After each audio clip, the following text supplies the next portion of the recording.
For Kant, reason is universal, infallible, and independent of experience.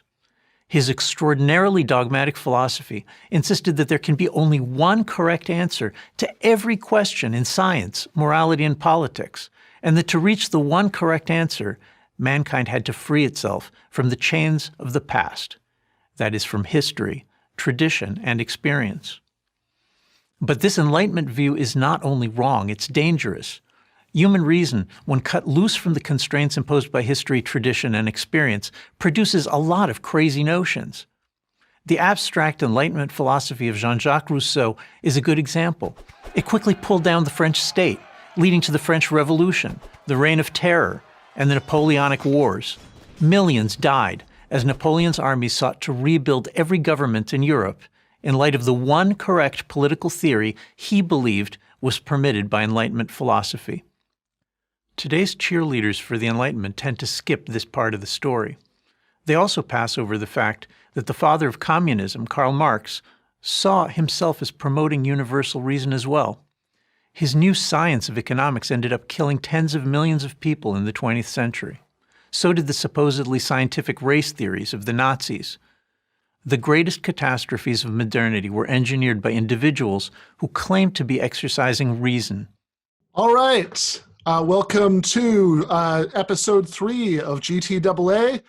In a few minutes, you're going to be hearing from Djene Bajalan, Eric Levitz, Matt Christman from Chapo Trap House, and Jacobin's Meagan Day. But the voice that, and also I should say, at the end of the episode, it looks like we're going to be debuting a new weekly segment from David Griscom, my second favorite Texan after the one that I'm married to. Who is going to be doing a segment here every week at the end of the show called Outlaws and Revolutionaries. We're just going to talk about country music, for 5 or 10 minutes.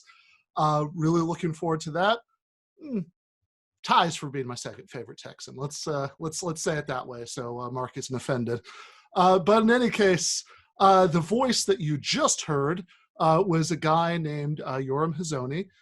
In a video for my favorite institution of higher learning, PragerU, talking about how the Enlightenment was bad because it led to the French Revolution and also communism and Marx and also Nazism, apparently.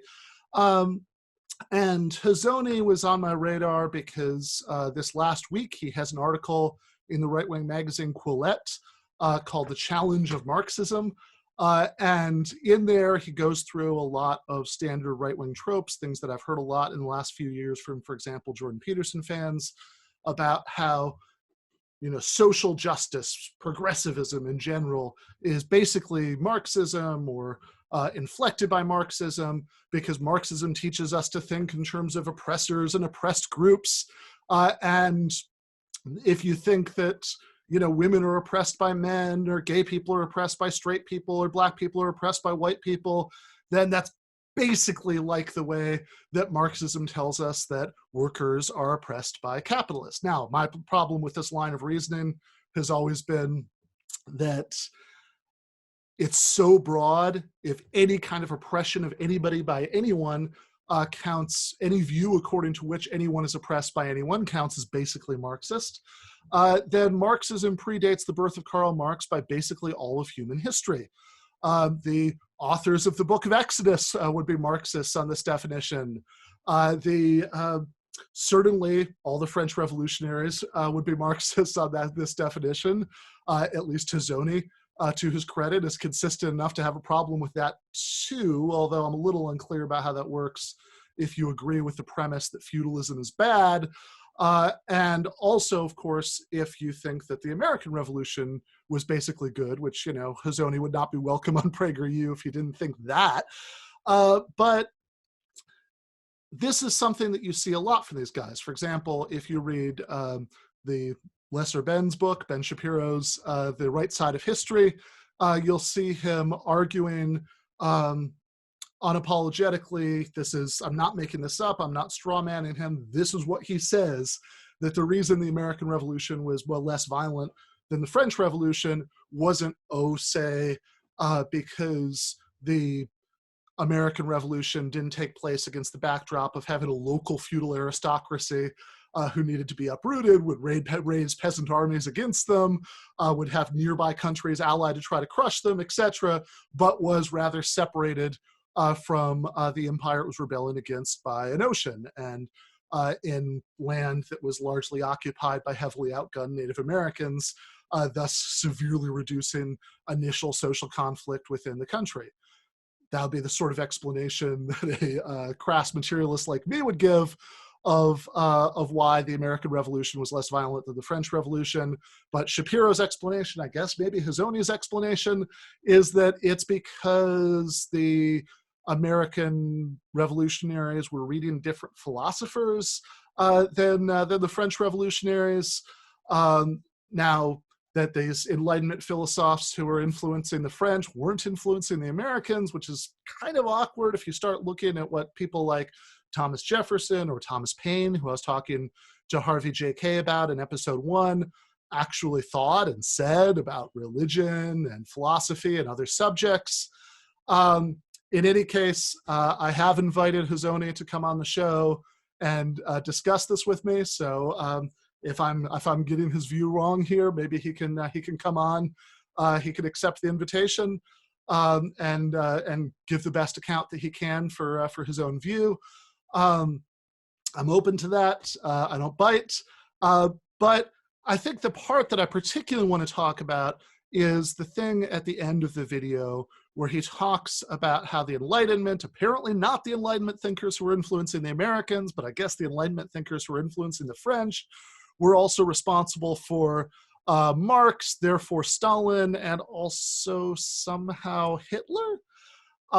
So the view here is that the part that he's correct about, right, this is unambiguously true, is that Marxism is very much something that has deep roots within Enlightenment thought. That the kind of ideals that come out of the Enlightenment about reason, about human freedom, are things that again find a certain kind of expression in Marx.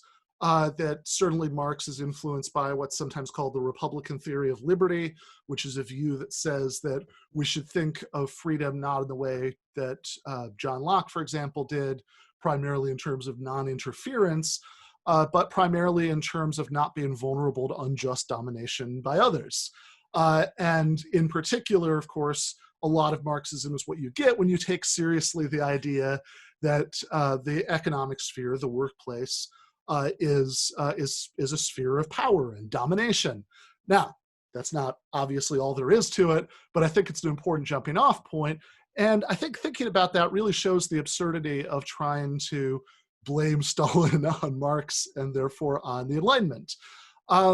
Because the kind of society that Marx was envisioning was a society where instead of having a division between workers and factory owners, for example, and others exercising economic domination, you would have workers' control of the means of production.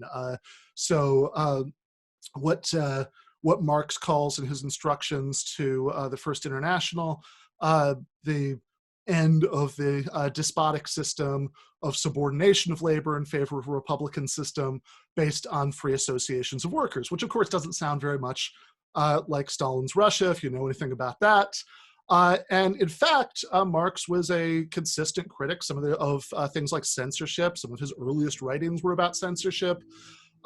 Lee Phillips, who I talked to last time, has a great Jacobin article where he quotes some of this material and kind of goes back into Marx's critique of censorship. Marx was not, in fact, a supporter of any dictatorship that existed at the time that he did. In fact, the only head of state in his lifetime who Marx liked enough to even send him a friendly telegram was one Abraham Lincoln, who he supported because he supported the struggle to overthrow the planter class and free the slaves in the American South. And Marx sometimes used phrases like dictatorship of the proletariat, in other words, the rule of the working class. And again, that gets back to that smaller Republican conception of liberty, Republican like Roman Republic. There's an analogy there, the idea that one class of the population has to sort of step in to temporarily exercise its domination over others in order to achieve the freedom of everybody. But not only was he not imagining a one-party dictatorship, his real-life model of what this would look like was the ultra-democratic Paris Commune in 1871, where they did things like abolish the old military in favor of a popular militia, turn over abandoned factories to worker cooperatives, essentially, to run democratically, make all elected officials recallable by their constituents at any time and any reason, make sure that no elected official could be paid more than the average salary of a skilled worker, and so on. This was his model. And in fact, it was such a radically democratic model that both Marx and his anarchist rivals within the workers' movement at its time saw it as a model.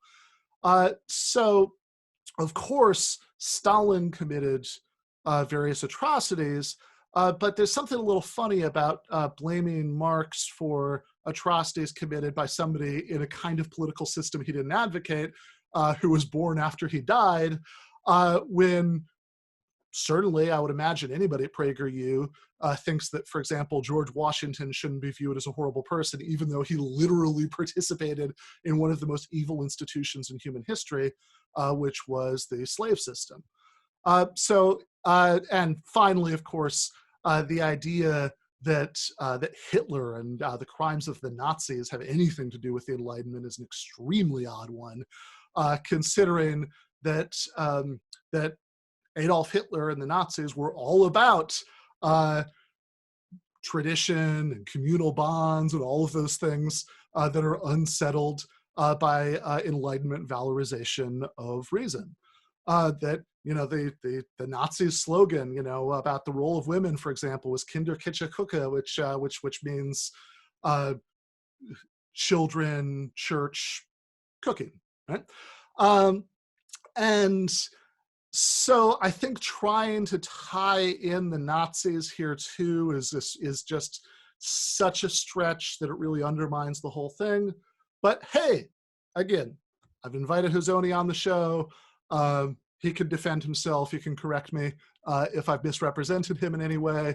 Right now, though, I want to turn from this kind of more abstract intellectual conservatism that's represented by people like Yoram Huzoni, to the kind of nationalistic authoritarian conservatism that is all too commonly has real world power right now.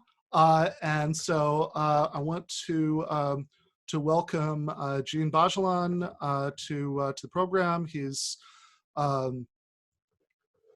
among many, many other things I could mention, his academic work and everything else. The part that's of particular interest to me right now is an article that he wrote a few years ago. He co-wrote with our late friend Michael Brooks, called America's AKP, about the analogy between Erdogan's party, the ruling party in Turkey, and the American GOP. And I thought this might be a really interesting time, given a lot of what's going on lately, to revisit that analogy. How are you doing, Djene? Thank you so much for having me on. Yeah, no, I'm really glad that you came on. So in this article that you wrote with Michael a few years ago, I mean, I guess just to set the scene a little bit, right? So this had to do with a kind of diplomatic incident that had happened at the time in 2017. So maybe we could just get rolling with you kind of recapping that, and also saying a little bit like what the AKP is, right? Like what is the like ideological nature of this ruling party in Turkey? Sure. So the initial context of the article was an attack on protesters in Washington, D.C. by Erdogan, the president of Turkey's security detail. And, you know, they basically charged out into demonstrators, beating them, and basically got away with it at the end of the day. But of course, you know, this was roundly condemned, not by the president, of course. And, you know, from reading Bolton's book, Trump has quite an affinity for Erdogan, is very impressed with Erdogan. But many Republicans and Democrats condemn this action. And basically the context of us writing this article was vintage Michael. I was discussing with him about this incident, and we were discussing about how Erdogan's rule in Turkey is becoming increasingly thuggish, and how a lot of the pearl clutching amongst Republicans, at the time you had people like John McCain was still alive, very upset that this would happen. But, these complaints are happening exactly at the same time as Republican legislators across the country were moving to make demonstration and protest far more difficult in the United States. And that basically sort of led to a kind of conversation about, when we look at it, there's quite interesting parallels between the Republican Party and specifically its drift and its trajectory today, and the development of the Justice and Development Party, AKP, according to its Turkish acronym. So we decided to sort of write a piece about how all this pearl clutching on behalf of Republicans, about this violence that Erdogan was visiting on protesters in DC was really, kind of ridiculous when looked at in the context of their political actions and their opposition to free assembly and protest. So that's kind of the first part of it. And I guess the second part, for those people who are not so familiar with Turkey, the Justice and Development Party is a conservative political party that came to power in Turkey in 2002. It initially came to power sort of presenting itself as a liberal conservative party, very much on the model of the Christian Democrats in Germany. And since coming to power, and sort of more precisely since about 2010, 2011, it's increasingly gone in this authoritarian populist way. And we see a lot of the sort of same, a lot of comparisons can be a little bit trite, but we see a lot of the same types of discourse, conspiracy, the notion of an oppressed moral majority, all these kind of common themes we see between the development of the Republican Party and the trajectory of the Justice and Development Party in Turkey. And, like I said, you can draw, there are very serious differences between Turkey and the United States, but you do sort of see Trumpism and Erdoganism in a kind of as similar phenomena. Yeah, so I want to get into that a little bit, right? So yeah, you do say in the article, of course, Trump, and I always mispronounce his name, Erdogan, have very dissimilar biographies, right? Trump was born with multiple silver spoons in his mouth, and Erdogan was not, right? Like I think Erdogan even spent some time in prison earlier in his career. So as the personalities are very different in some ways, but certainly the political appeal is pretty similar in some ways, right? So like one pretty obvious point of connection there, besides like the base of support, right? Who's like, what sort of having this element of the population that's a non-elite group, kind of far from the levers of power, that makes up a lot of the base, and using certain kinds of populist rhetoric, but also in both cases not governing as economic populists, right, to put it mildly. Yeah, I mean, to a certain degree, the populism in Turkey is more real than in the United States.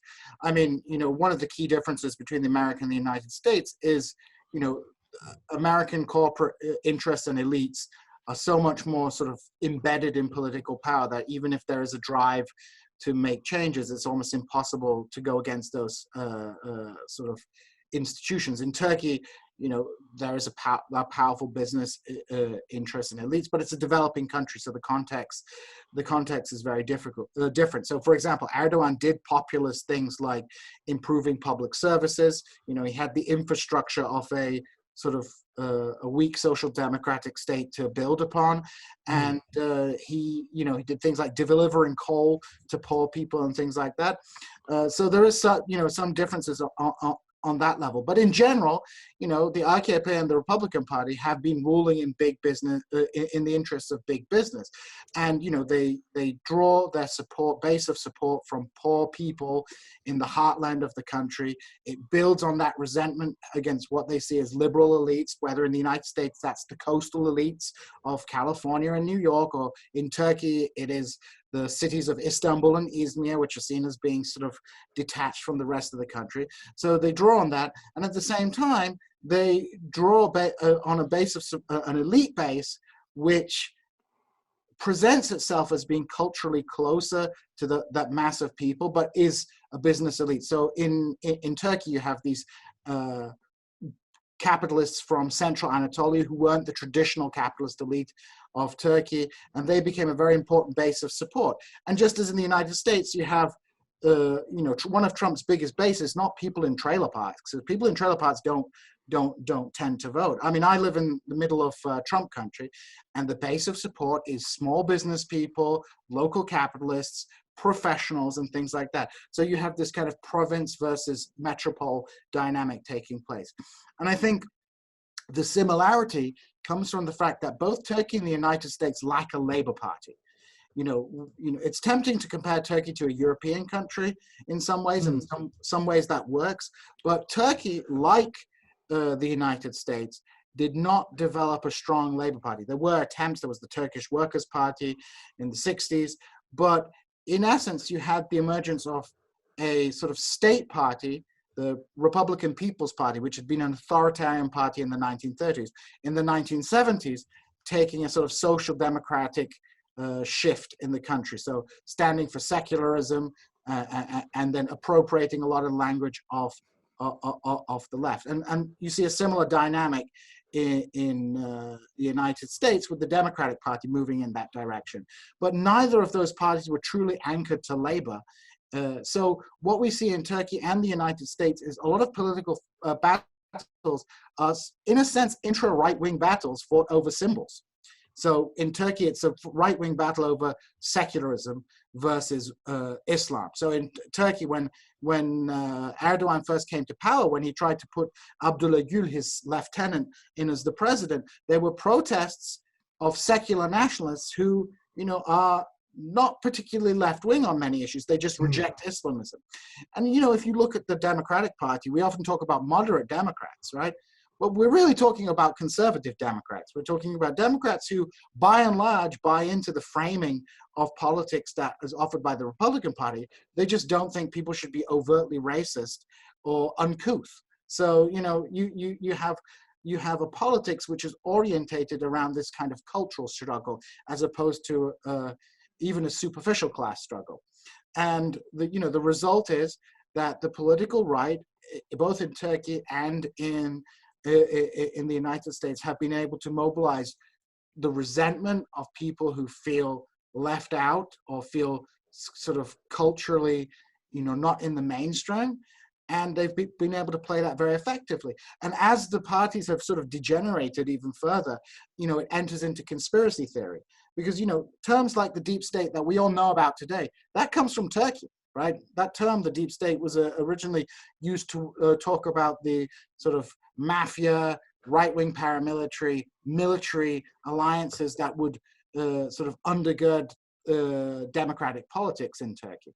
So we have this kind of, we have these like interesting parallels in the sense that the ideological terrain in some ways between the Turkey and the United States are quite similar in the sense that it's often framed as a cultural battle. Yeah, and I mean, I guess I do want to just make sure that we hit this point, because one of the reasons that I thought it'd be interesting to revisit this now, right? The article was written 3 years ago, is because, so you say, for example, in the article, both Trump and Erdogan understand democracy in the crudest majoritarian sense of the word, holding liberal democratic rights in contempt, and validating their authoritarian impulses by touting their electoral success. Turkey's rapid slide toward authoritarianism is not being replicated in its entirety in the United States. America, unlike Turkey, still possesses an independent media and relatively open civil society, all of which is still basically true, right? And I don't think we should be, I don't think hysteria about fascism, really serves any strategic interest.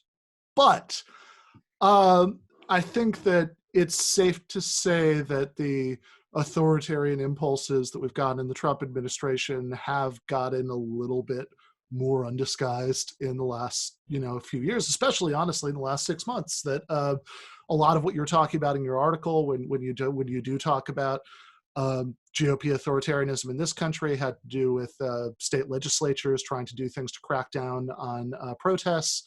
And of course, a lot of that happened. A lot of that is very creepy, right? But I think we've seen much more of it from the presidential level lately, certainly in terms of doing things like deploying the military against protesters in Washington, D.C., sending the Department of Homeland Security to shove people into unmarked vans in Portland, and at least doing these unsettling trial balloons, like the president tweeting that we should delay the election, which obviously doesn't have any power to do, and he is still constrained by a legal system that's very different, than what exists in Turkey.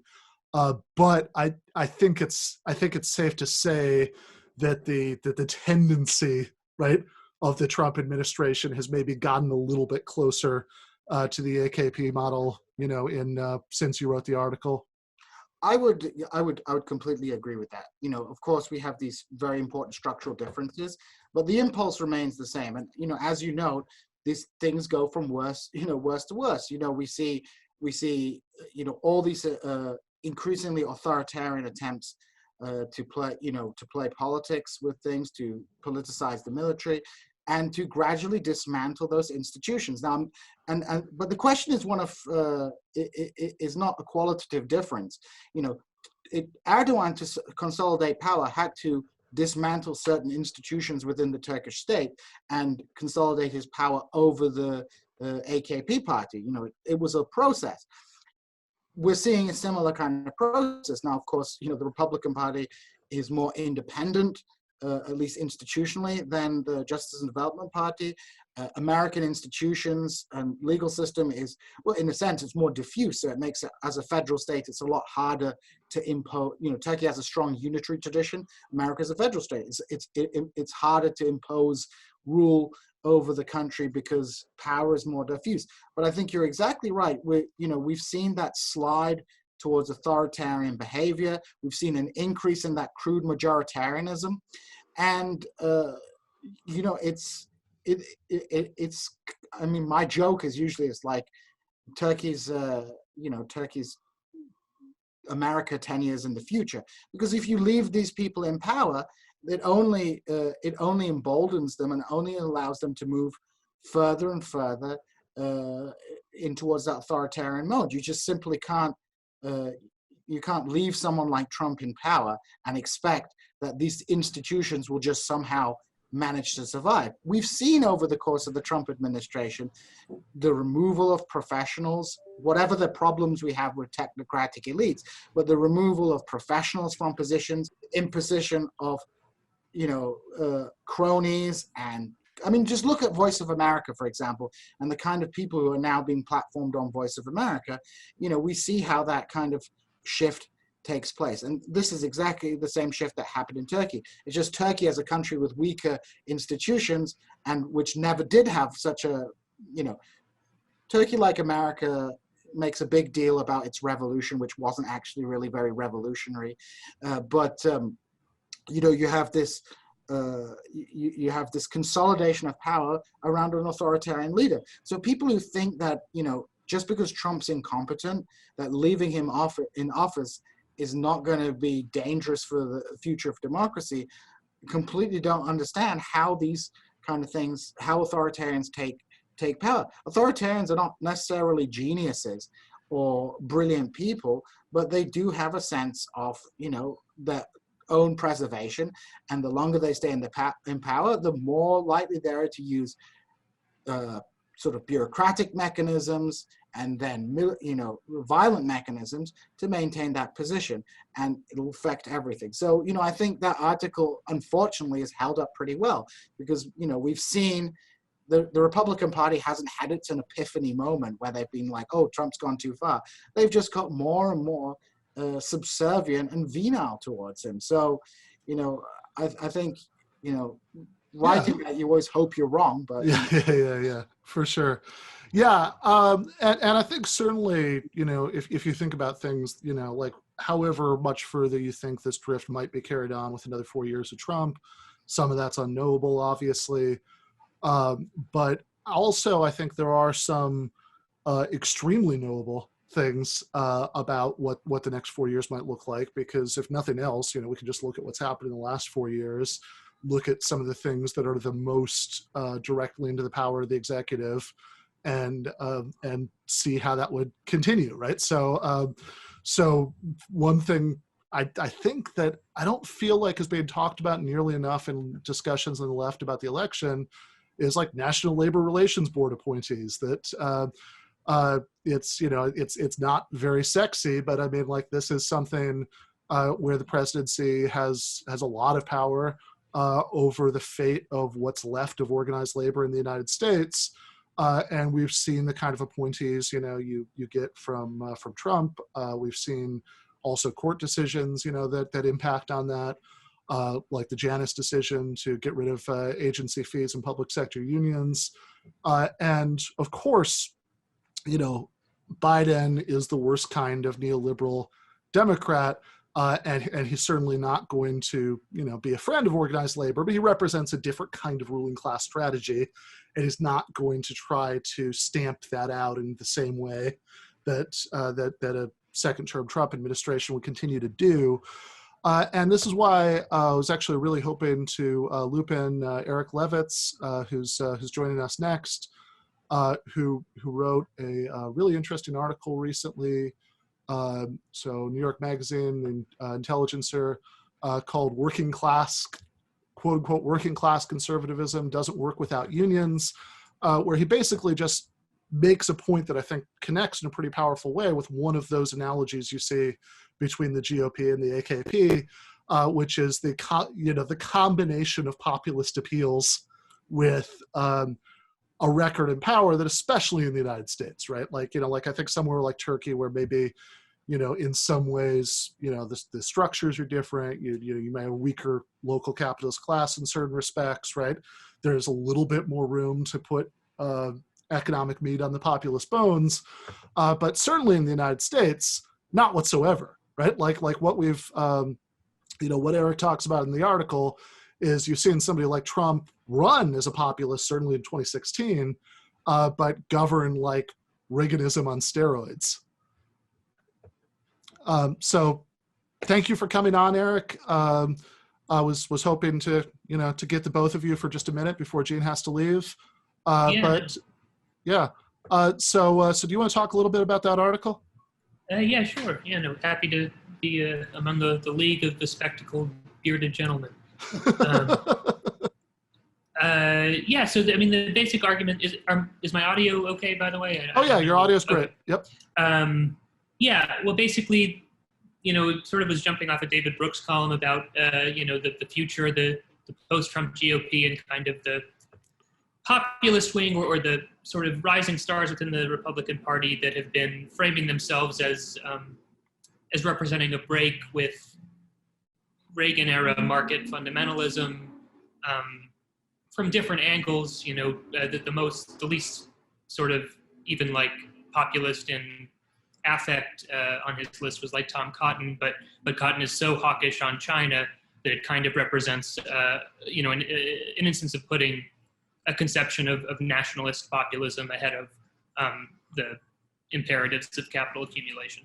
But the argument of the piece is that basically, I think that there is space for a right-wing populism in the U.S. in terms of public opinion. There's definitely a base of support for a politics of white grievance combined with welfarism.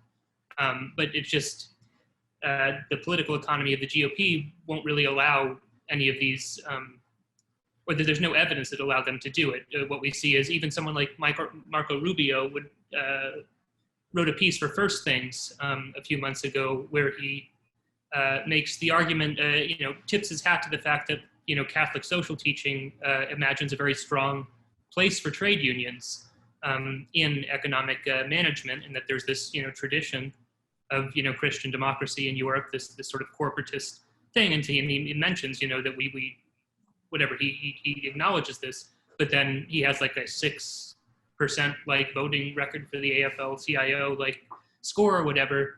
And, you do see someone like Orrin Cass, this right-wing intellectual who runs American Compass, this new populist right think tank. He's acknowledged, at least on like Ezra Klein's show, stipulated that he believes, his whole thing is that he wants to be able to bring back the family wage. He wants women to be able to stay at home. He wants traditional gender roles in an economy that can support those gender roles, which Rubio also expresses a desire for. But to actually bring U.S. wages to the point where you could, working class people in the United States barely can support themselves on 2 incomes. So putting yourself in a position where 1 income, that requires an economic agenda far more radical than things that they would call, communism, basically. But Cass acknowledged that, we do need sectoral bargaining. We need and workers' councils within firms in order to establish a floor of wages and benefits that is high enough to make this vision work. So some right-wing intellectuals are shading into what is actually necessary. But in terms of people who are actually Republican politicians, the Republican Party still exists to oppose something like sectoral bargaining. And so just to be clear for anybody who's not really familiar with it, right?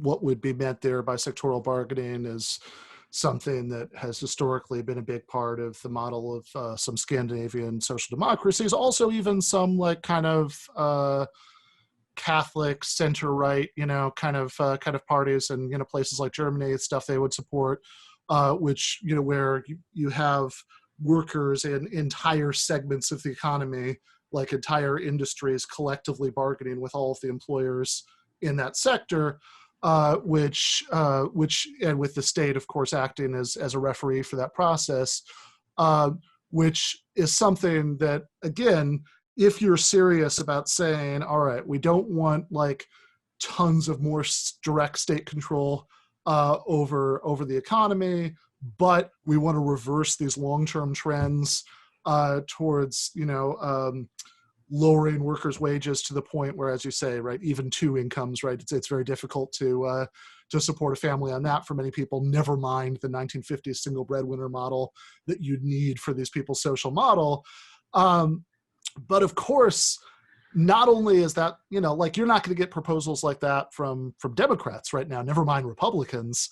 And really, given the support, given the structure of the Republican Party, given the donor class, that it's serving, given the kind of ideological strictures, you're just not going to get very much room in practice for any kind of meaningful populism. That you can get lots of populist rhetoric, certainly culturally, that's existed forever, that talk about like coastal elites, shoving Hollywood garbage down our throats, whatever, offending the sensibilities of salt of the earth people, which again is not unlike some of the rhetoric that you get, from Turkish conservatives.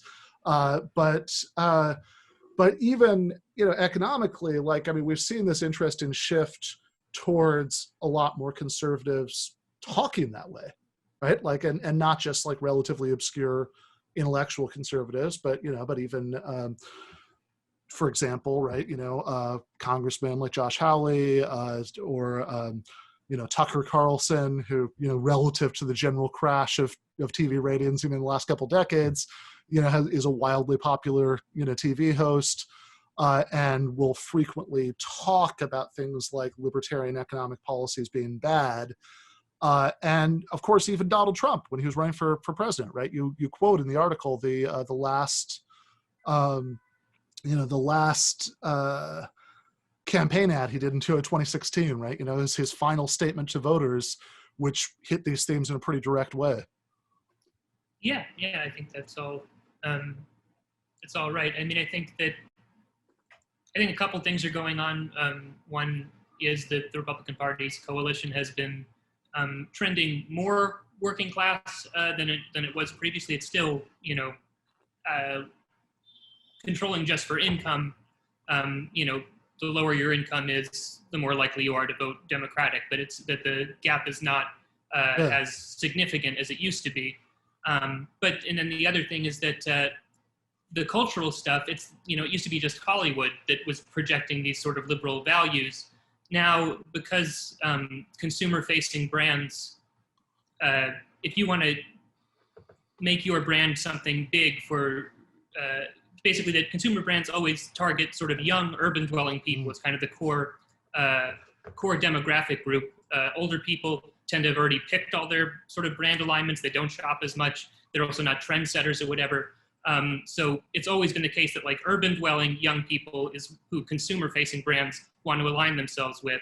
And this has resulted in Nike and all of these major corporations aligning themselves with woke anti-conservative values.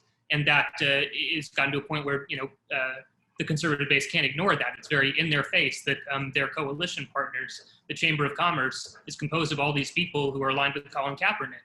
And so both for material reasons, and that, obviously on its own terms, market fundamentalism, whatever we want to call it, has failed to create a political economy that supports, the traditional family or white dominance or white supremacy or any of the things that the conservative cultural element in America wanted. The world is becoming increasingly more anti-traditional.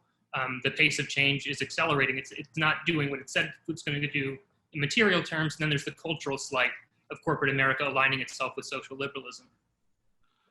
Yeah, no, absolutely. So all that makes sense as a reason why there would be this incentive to talk more in economic populist terms.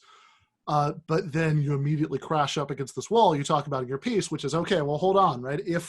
If we see these things as a big problem, right? If we want to limit the power of corporations in some ways, then the only two mechanisms that have ever been devised for doing that are labor unions and the regulatory state. And there's basically just no room in the American context for the right to actually support any expansion of either of those things. In fact, they support, doing away with what little is left. I've always thought it was interesting, like the way Steve Bannon uses this phrase, deconstructing the administrative state, which sounds sort of radical and populist and also sort of like Foucault or something, I don't know.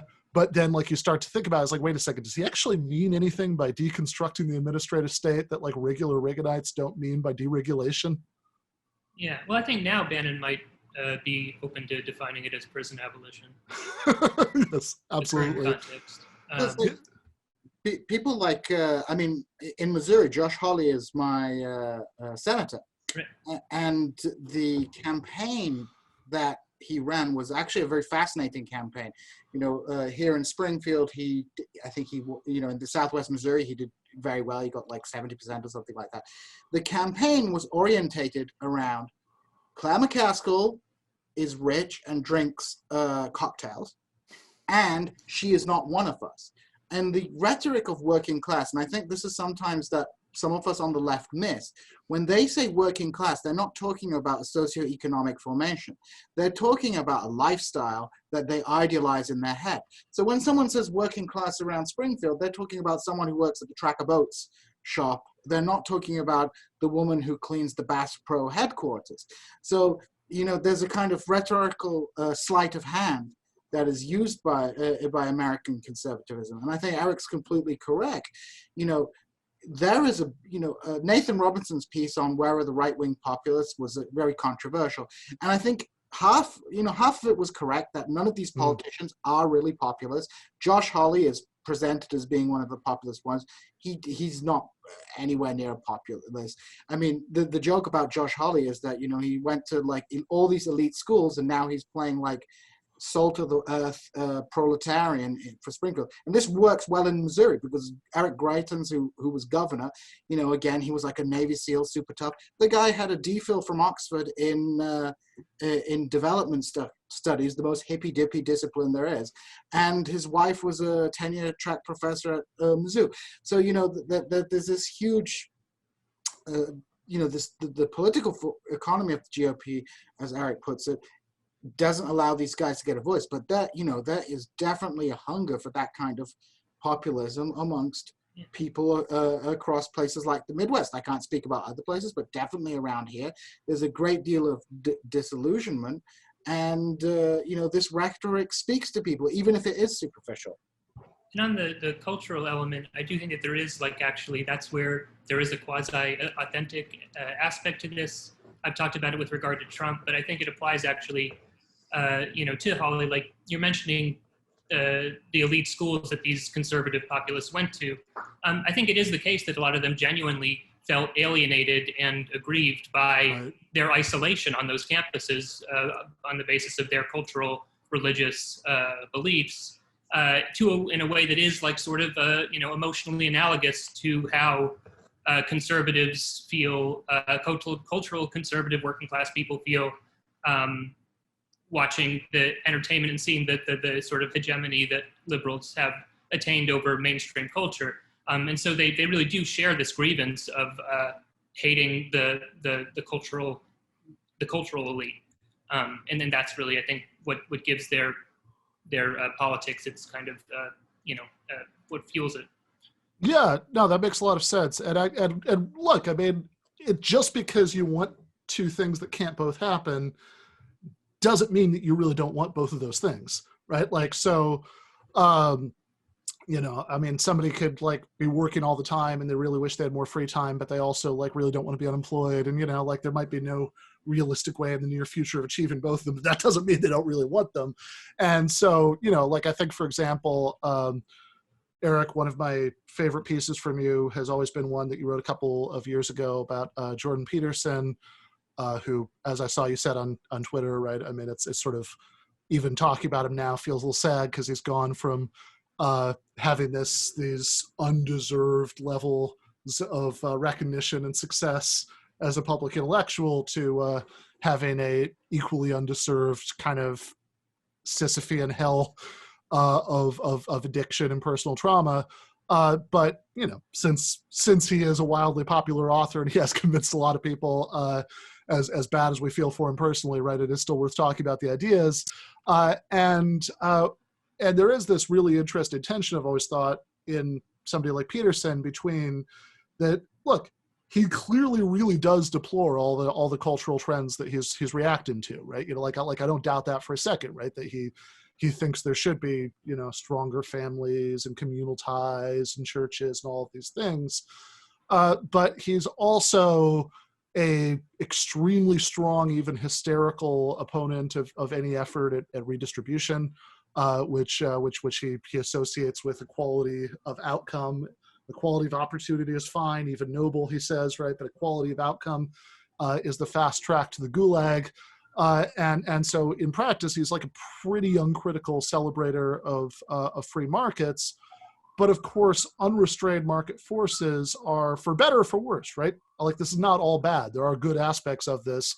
There are also really horrible aspects in human terms. But unrestrained markets are exactly what's brought about the situation that he deplores, right? The primary reason why people below a certain age are less likely to get married, start families sooner, live in the same place for long periods of time, where they could develop these kind of traditional, communal bonds that, are, according to Peterson, our best defense against the dragon of chaos, is not primarily because of anything that any feminist academic has said on a college campus. The primary reason is because unrestrained neoliberal capitalism puts a lot of financial pressures on people that, depending on what segment of the population you are in, might lead you to have to move around all the time, might lead you to just not be making very much money and not feel like you're in a financial position to do those things, and have financial stress that makes it hard to hold together relationships. So I don't think that means that he's lying when he says that he deplores the cultural trends towards, that lead to these kind of young men who are his primary demographic being more atomized and alienated than they would be otherwise. I think he really does. And I also think he's sincere about his promotion of free market capitalism. It just happens to be the case that in real life, if you're going to meaningfully support one of these things, you have to kind of let go of the other. Yeah. Yeah, I mean, I think I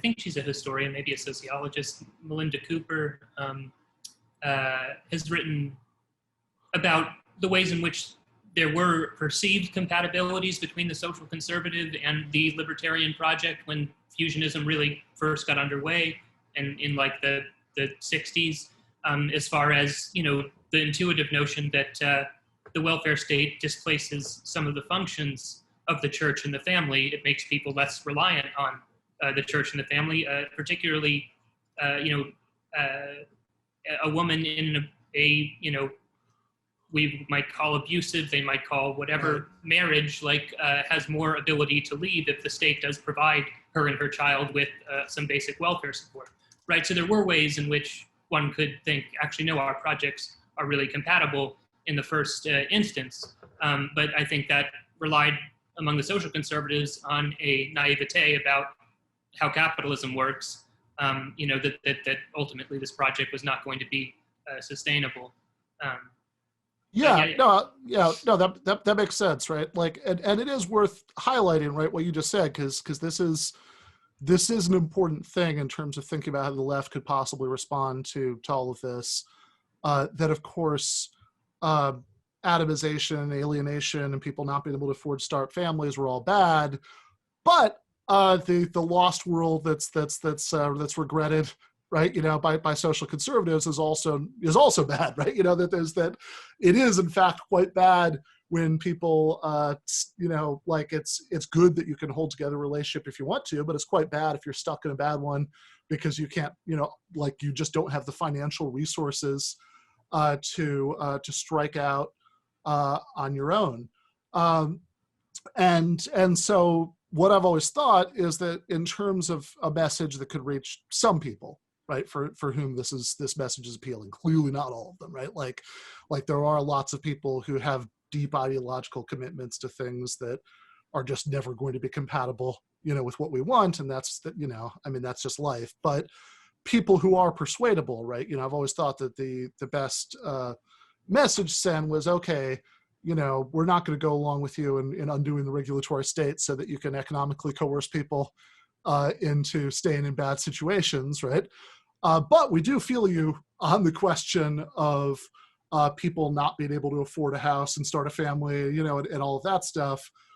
So we can't offer you turning back the clock. What we can offer you, ideally, is a way that we can offer a meaningful choice, right? In other words, yeah. And I think that the one place where this did where this actually gets into a substantive and potential slight conflict between portions of within the left, but where I take the position that one, I think it's just a good idea on the merits, but also politically to reach out to cultural conservatives is are you going to do public childcare, just public childcare, or are you going to have public childcare with, if you want one of the partners to stay at home, a subsidy that supports that lifestyle choice as well. There's some thought that if that option of subsidizing one partner to stay home exists, then in a misogynistic society, women are going to be pressured into taking it. It's going to set back their careers and set back the cause of feminism. I take more the idea that, if you look at a lot of working class people, especially, across the board, and especially there's some more conservative, Hispanic communities and stuff where this is, this is an option that people want. And I don't think that that state policy should force people, should coerce people either way. And then, as far as the problem of this baseline sort of misogynistic pressures within the culture, we want to work on that separately, through advocacy and through, trying to change cultural attitudes, but that the mechanism shouldn't be, withdrawal of state support. That makes sense to me. And again, I think that the message can be, cultural freedom, right? In other words, if you want to live in a super traditional religious, nuclear family, then as long as you're not, coercing or abusing anyone, right, you can do that, right? If you want to live in a polyamorous Wiccan commune, you can do that too, right? And of course, up to a certain point, right? This is what like a good libertarian would say, but I would say the difference is that, go back to that nice John Stuart Mill phrase about experiments in living, right? That we want to actually fully fund the experiments, right? That like not just say, hey, if you can come up with the money to build a super collider, you can do an experiment, right? But that actually, like, we're going to meaningfully economically enable that, and I know we're not going to be able to really get into this, right? Right now, in the couple minutes before Matt Christman joins us, so this is just going to be a very brief preview of coming attractions, and with any luck, you'll come back maybe sometime in October and have a much longer discussion about all this. But I think that that when all right, hold on just a second.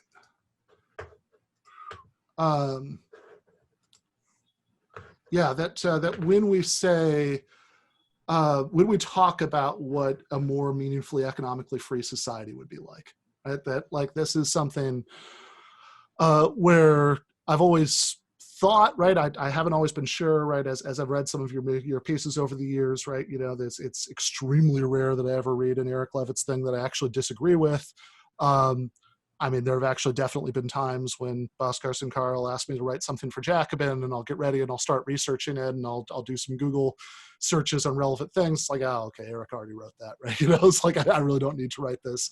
But if there is a core difference, right? Like what I always kind of took it to be about, right, is what that sort of telos of left politics, would end up being, right? That as much as obviously, we're hilariously far from having this problem right now, right? That like, we just kicked this off by talking about, the increasing authoritarianism of the Trump administration and ways that even like preserving what's left of public sector unions, is a, in some ways like is a challenging thing under these circumstances. But if we did kind of push social democracy to the limits of what you could do under capitalism, we're in the sort of situation that we're in like maybe Sweden in the 70s, where there had been really deep, extensive social democratic reforms, and you sort of got to the point where you either had to push those further and take on questions of ownership, right? So the minor plan that they were floating at the time would have involved sort of slowly taking shares of corporations into the hands of worker-controlled funds in order to do some kind of slow motion expropriation. And so I'd always kind of assumed that if there was a big difference between us in terms of large-scale worldview, it would have been about whether to see something like that as both possible and desirable, right? Or to think, okay, basically social democracy is what we can do, and we shouldn't even really worry about anything else. But I think communicated with you a bit leading up to you coming on the show. I'm no longer like that clear on that, right? I think there might be a coat of red under the paint there that I wasn't necessarily seeing before. Yeah, I mean, I think I pretty much identify as a socialist. I just I have some views on some judgments about tactics and about the Democratic Party that would cause a decent number of socialists to take umbrage at me describing myself that way. And so I'm not that invested in labels. So if they want to have it, that's fine with me. But as far as like, yeah, I mean, I think that it would be good to collectivize capital ownership. I don't think that, anyone should have, whatever. Right now, the way that passive income is distributed, it doesn't make much sense. It's hard to justify why, someone, who happened to inherit a Vanguard account or whatever should get a certain, thousands of dollars a year. And well, the great mass of the population doesn't collect anything off of the production we collectively generate. So, I mean, in terms of like the logic of it, I totally affirm the socialist principles. I do think that given where we are right now, where we haven't even gotten to a 20th century welfare state, we don't even have fucking universal healthcare. It just seems to me a little self-indulgent to get too into that, especially to the extent that it fractures people, because like we need to, right now the left broadly defined is such a small percentage of this country that I don't think we can afford to splinter that much on this question, to the extent that there are people who are social democrats, but who don't want to affirm that next step. I think we don't need to really worry about that too much right now. But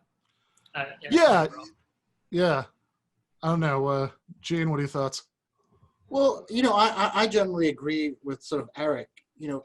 Coming from Britain, which has healthcare at least, and dealing with the American healthcare system is one of the most difficult things for someone coming from Europe to deal with, because it's both irrational, and the way that people defend it as like being a great system, it's like, bro, I've been like in Britain, I've been in Turkey, in Istanbul has better healthcare for the average citizen than the United States. So, like storming the commanding heights of wokeness and the means of production's all great. But America is such an atomized society. There's libertarianism. One of the big differences between Turkey and America is that libertarianism doesn't exist in developing countries, because just on a basic level, people realize it's idiotic, right? But it has such a hegemony here that, people are willing to go to, willing to die, to preserve a system which is utterly irrational. So I tend to agree with Eric in the sense that, all these like great ideas for like the socialist future are great, but we're at such a low level here in the United States, barely, maintaining the pathetic welfare state we have now, that, having these like big discussions about whether we're going to go full socialism and have a workers' cooperative or a centrally planned economy, I just don't think that makes sense to most people. And I think it's a needlessly divisive argument to have.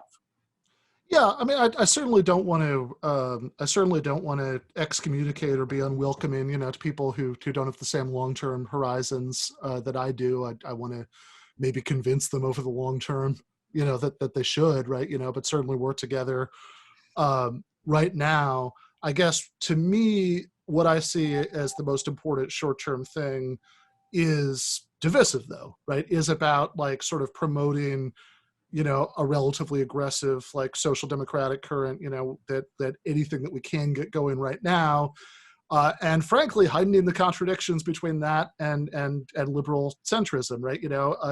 Because I think if we're a very, very long way away from even being able to achieve those things, right? But I think in order to make even that a possibility, we do need to do some of that.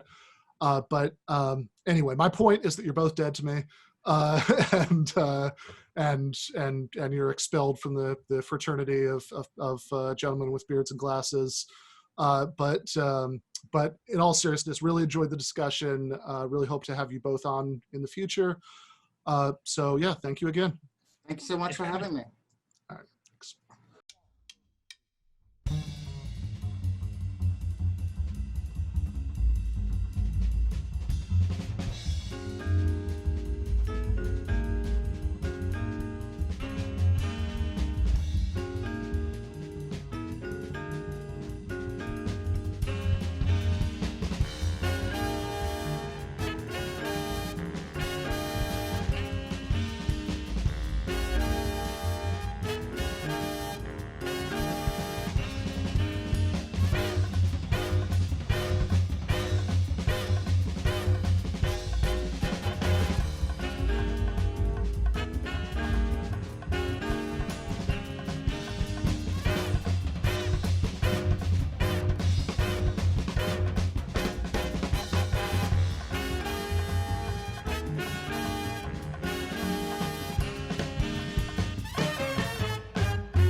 And I'm now joined by Matt Christman, who is, of course, part of the Chapo Trap House podcast, and also has been doing most days this Kush vlog.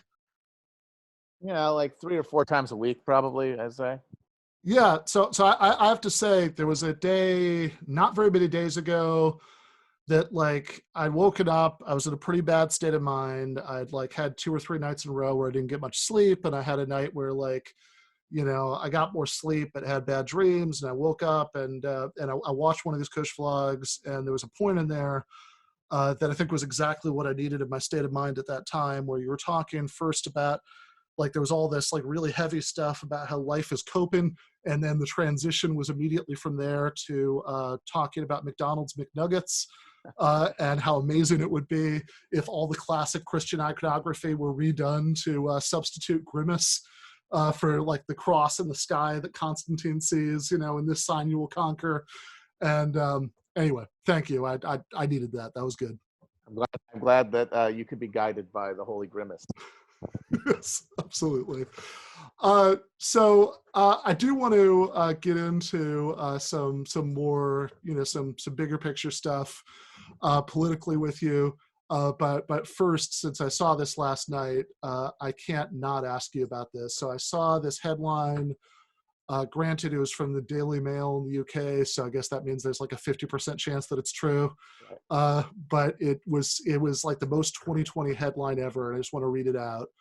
QAnon supporter, 30, is charged with DWI and assault for chasing 2 motorists she thought were pedophiles. Yeah, no, I think I've seen that confirmed elsewhere.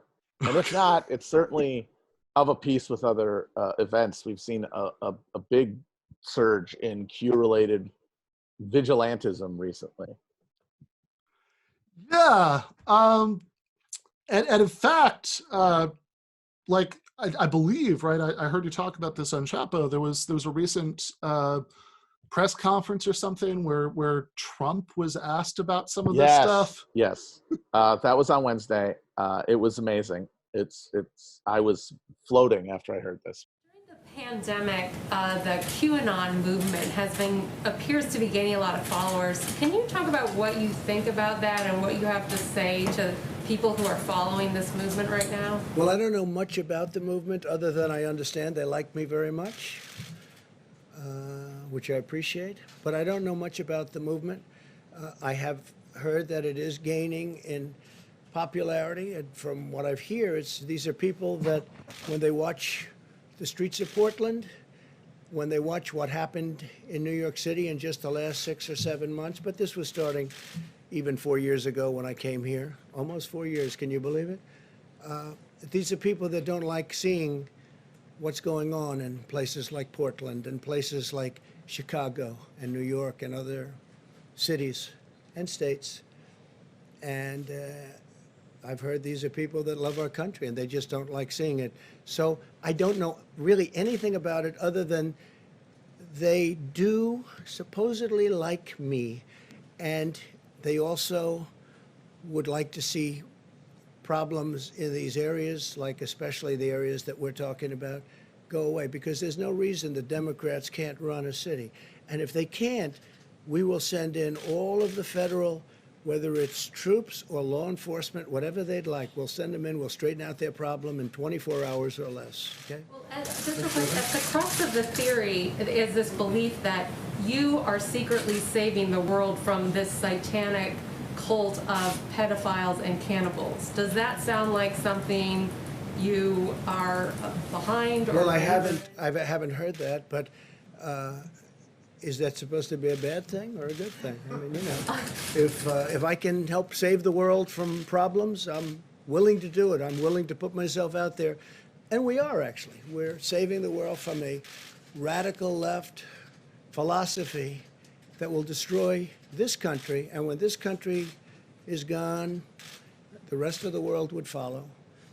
The rest of the world would follow. That's the importance of this country. So a reporter asked Trump about QAnon. And it's astounding to me that these people don't know who they're dealing with after 4 years.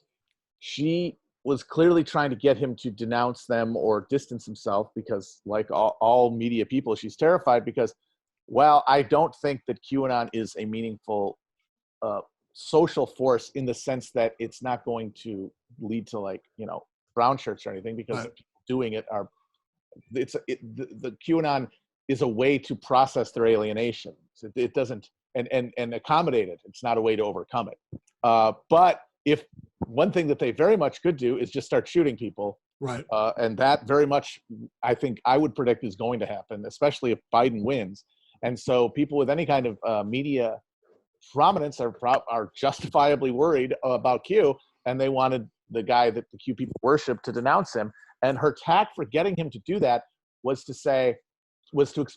ask him, what do you think of Q people? And his response was, well, all I know about them is that they like me.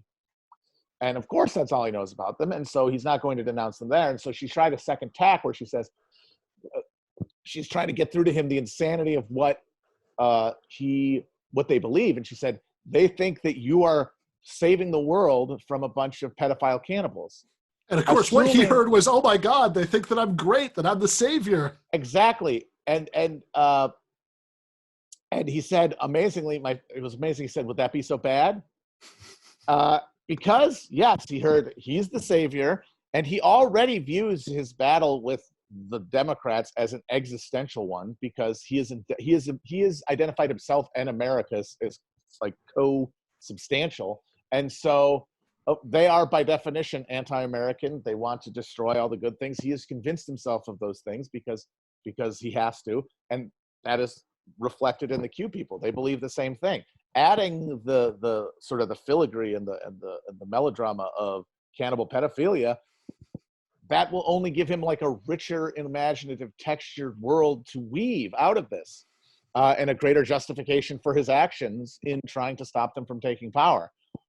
And that it indicates to me more than anything that Q is going to eventually just take over the Republican Party. Well, there's already at least one Q believer who like won a primary in a safe red district. Yes, in Georgia. And I think that there are probably a few other stealth Q people running. And more importantly, I think you will see establishment non-Q Republicans starting to do what they've always done, which is accommodate the fervency of the base by using their buzzwords. Yes, pedophile cannibals. If George H.W. Bush were running for office now, he would be like, we're going to get to the bottom of the deep state pedophiles eventually. Maybe not yet, but it is inevitable. It's a progression that cannot be stopped, because the cognitive dissonance between the country these people think they live in and the country that they find themselves in is so vast, and they are so fully atomized and absorbed by like the spectacle of America as an emotional architecture for their lives, that as conditions worsen, the need to create a greater and greater fantasy, a more intense fantasy realm to explain the difference, to bridge the gap, is only going to metastasize. Yeah, and I guess this is interesting too, because well, for one thing, I mean, like it gives like every step of this process is depressing, because the more you get that, right, like Republicans who might find ways of splitting the difference to make themselves amenable to whatever crazy shit the base is saying now, even if it's about pedophile cannibals, right? I'm sure you can imagine lots of stuff like, look, I'm personally not convinced that we have enough evidence that all of my friends in the Democratic Party are pedophile cannibals, but there are serious questions, about pedophilia and cannibalism, and we do need to investigate this. The more that happens, of course, this also gives Democratic centrists perfect cover, because the bar is just lowered that much more, right? That like the same way that it's been like decades that Democrats can say, I believe in global warming, and that's kind of good enough, right? That like, oh, look, here's a guy who thinks that they believe in science. That's right, exactly, right? These other people don't believe in science, and we believe in science, and as long as that's the electoral distinction, then the question of what exactly are you going to do about it, less so now that there's talk about a Green New Deal and stuff, but the question of what are you going to do about it is Yeah. like really secondary when you get points just for believing it. And now you can get points just for not believing the pedophile cannibalism. Yeah. Yeah. Yeah. You become an august statesman by saying, I don't think that Chrissy Teigen flosses her teeth with infant bones. Yeah. And, you know, and yeah, so like there could be lots of, look, you know, I don't, you know, lots of, like, you can be a reasonable person somewhat to the left of the Democrats now by saying, look, I don't, you know, there are lots of things that I agree with Biden, disagree with Joe Biden about, or there are lots of things that I disagree with Sasha Obama or whoever in the future about, right? You know, but really the other side believes that all Democrats should be arrested and put to death for being pedophile cannibals. Yeah. And, you know, as long as we can stop that, right? That's really what matters. Right. We have to banish this insanity. Of course, the constant accommodation of right wing of accelerating capitalism only increases the intensity of these feelings, which then increases the ability of Democrats to not have to stand on anything other than negating them. Right. Which is why, by the way, that's the trick at the heart of the entire claim to, like, we have to vote Democrat now to get back to like a baseline that we can then move from, is that the baseline keeps shifting. Democrats in power govern from the right and worsen conditions, meaning that you will never, the thing that Biden himself has said about how the fever is going to break. Well, not if you keep sticking your finger in the bullet hole like James Garfield's doctor. The cycle will only exacerbate all of these things in one ratchet-like direction, and the Democratic Party as a vehicle, as it currently exists, will only make those things worse. Yeah, like certainly I mean, I think there are different ways of making the case that like the outcome of the election matters, right? You know, like they're more optimistic and more cynical ways.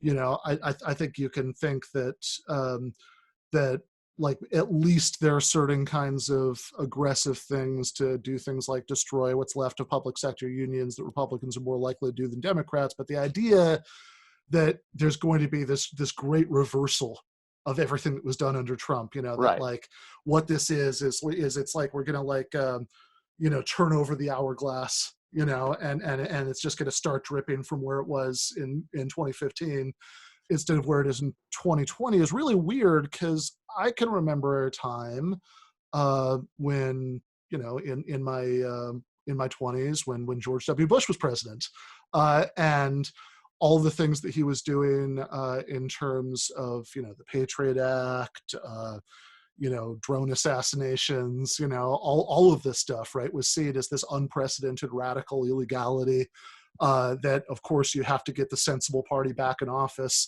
so that they'll reverse all this stuff. And look, you know, they'll be bad. Of course, we all remember the Clinton years and all the bad economic stuff that happened, right? But we'll at least start from the baseline of 2000. And that isn't what happened at all. Yeah. And now instead, you're supposed to look back on the Bush years as models of statesmanship. And yeah, literally in 2015, Bush was so toxic that his brother wouldn't let him campaign for him.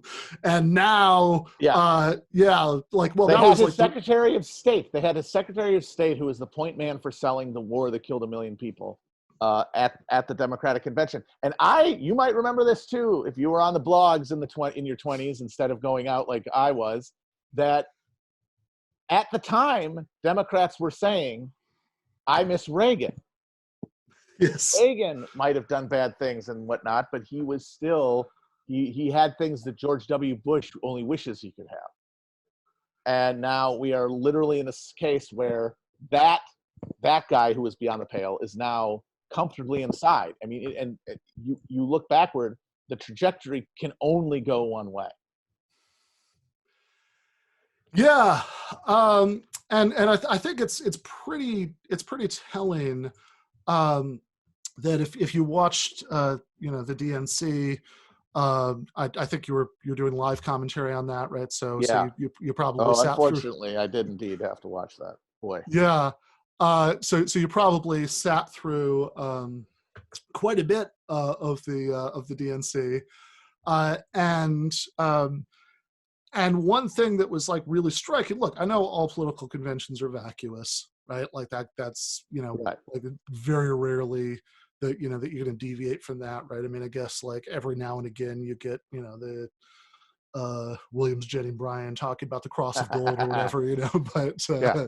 but like that's pretty rare, right? Especially modern conventions. Yes. And there are some exacerbating things that were going on with this particular convention, that because it was just being held under bizarre circumstances that I mean, it was the political equivalent of watching a baseball game where they have cardboard fans in the stands, Yeah. and Like like that fake. wall of clapping people at the end of the speeches, just insanely dystopian. The Logan's Run universe there. Just they should have all been wearing like weird future togas or something. Yeah, exactly, right. And of course, like especially like even like the roll call vote, which is normally like sort of charming in a goofy way, and parts of it were this time, but like some of those images from there were I mean, it was like I think it was like a parade of ISIS beheading videos. A bunch of people in masks grimly standing in a line. Yeah. But even so, even kind of grading on a curve for that, right? Okay, so some of this was just like media incompetence, like literally to the point where there was all this like dead air, or like you could hear people talking in the background, like somehow the Democratic Party can't get it together to like get some people who know how to use Zoom and have some media skills. I don't really understand what's going on there. And some of it's just the fact that you're doing it under a plague where like nobody's really figured out how to do this yet, so it hasn't happened yet. But there's also this much more general cringiness there that I think says something less about the circumstances right now and more about the Democratic Party. Joined now by Meagan, who is one of my favorite Jacobin writers, and who I wanted to loop into this specifically on this question, right? The sort of extreme, bizarre cringiness of the Democratic Convention and what that might say, not just about, okay, they're doing it during a plague and like they haven't figured out yet that like having a wall of Zoom clapping is incredibly creepy, but also might say something about the Democrats. Yeah. Hey, Ben. Hey, Matt. Hey. I think that obviously, like Ben said, some of it actually just has to do with the awkwardness of having a Zoom convention, and it's kind of awkward anyway, but made extra so by the fact that they're trying to put on this sort of like sparkly political product in a very bizarre format. So leaving that aside, giving them the benefit of the doubt, I actually think that I've been thinking since the convention that it might be useful to try to like develop a more structural analysis of why the DNC was so cringe and why the Democratic Party's political productions and spectacles are so cringe in general. This is the word that you keep seeing coming up over and over again. And my hunch is that actually what you're seeing is that the Democratic Party has to be increasingly vacuous in order to conceal the fact that because it's a cross-class coalition, it actually has two diametrically opposed political programs inside of it. Now, for a long time, one of those programs was just concealed by the fact that the working class, the organized working class, and the progressive and socialist left were just so disempowered that there was no, sort of swept under the rug, right? But as the left starts to become more organized and more visible, the contradictions within the Democratic Party become more obvious. I mean, this is a party that essentially asks Blue Cross Blue Shield executives to exist in the same sort of party structure as people who are literally getting their medical claims denied by Blue Cross Blue Shield. So it's, you see like the Republicans are putting forward this incredibly divisive vision. The Democrats are putting forward this like vision of false harmony where they're asking, Blackstone executives to exist in the same party as people who are getting evicted and having their locks glued by Blackstone. I mean, this is there, like I said, there's a sort of like a genuine class conflict within the party. Now, obviously, we know how that conflict gets resolved. It gets resolved in favor of the dominant class behind closed doors, right? But as the left starts to develop more visibility and more power, and I'm not going to overstate that, but more than before, you start to see that the Democratic Party has to get more and more vacuous in order to actually not touch any third rail, not touch anything substantive that would reveal the contradictions. They're trying to downplay the contradictions, right? But their ideal situation would be to downplay the contradictions and be quiet. I mean, that's sort of literally Joe Biden's strategy, right? But they can't actually, his strategy, be on TV enough to reassure people that he's still running for president and he hasn't died, right? Like I keep expecting that by October, he's just going to go out to wave at the window for 30 seconds a day. And like, that'll be the ritual, that he won't be on TV anymore at all.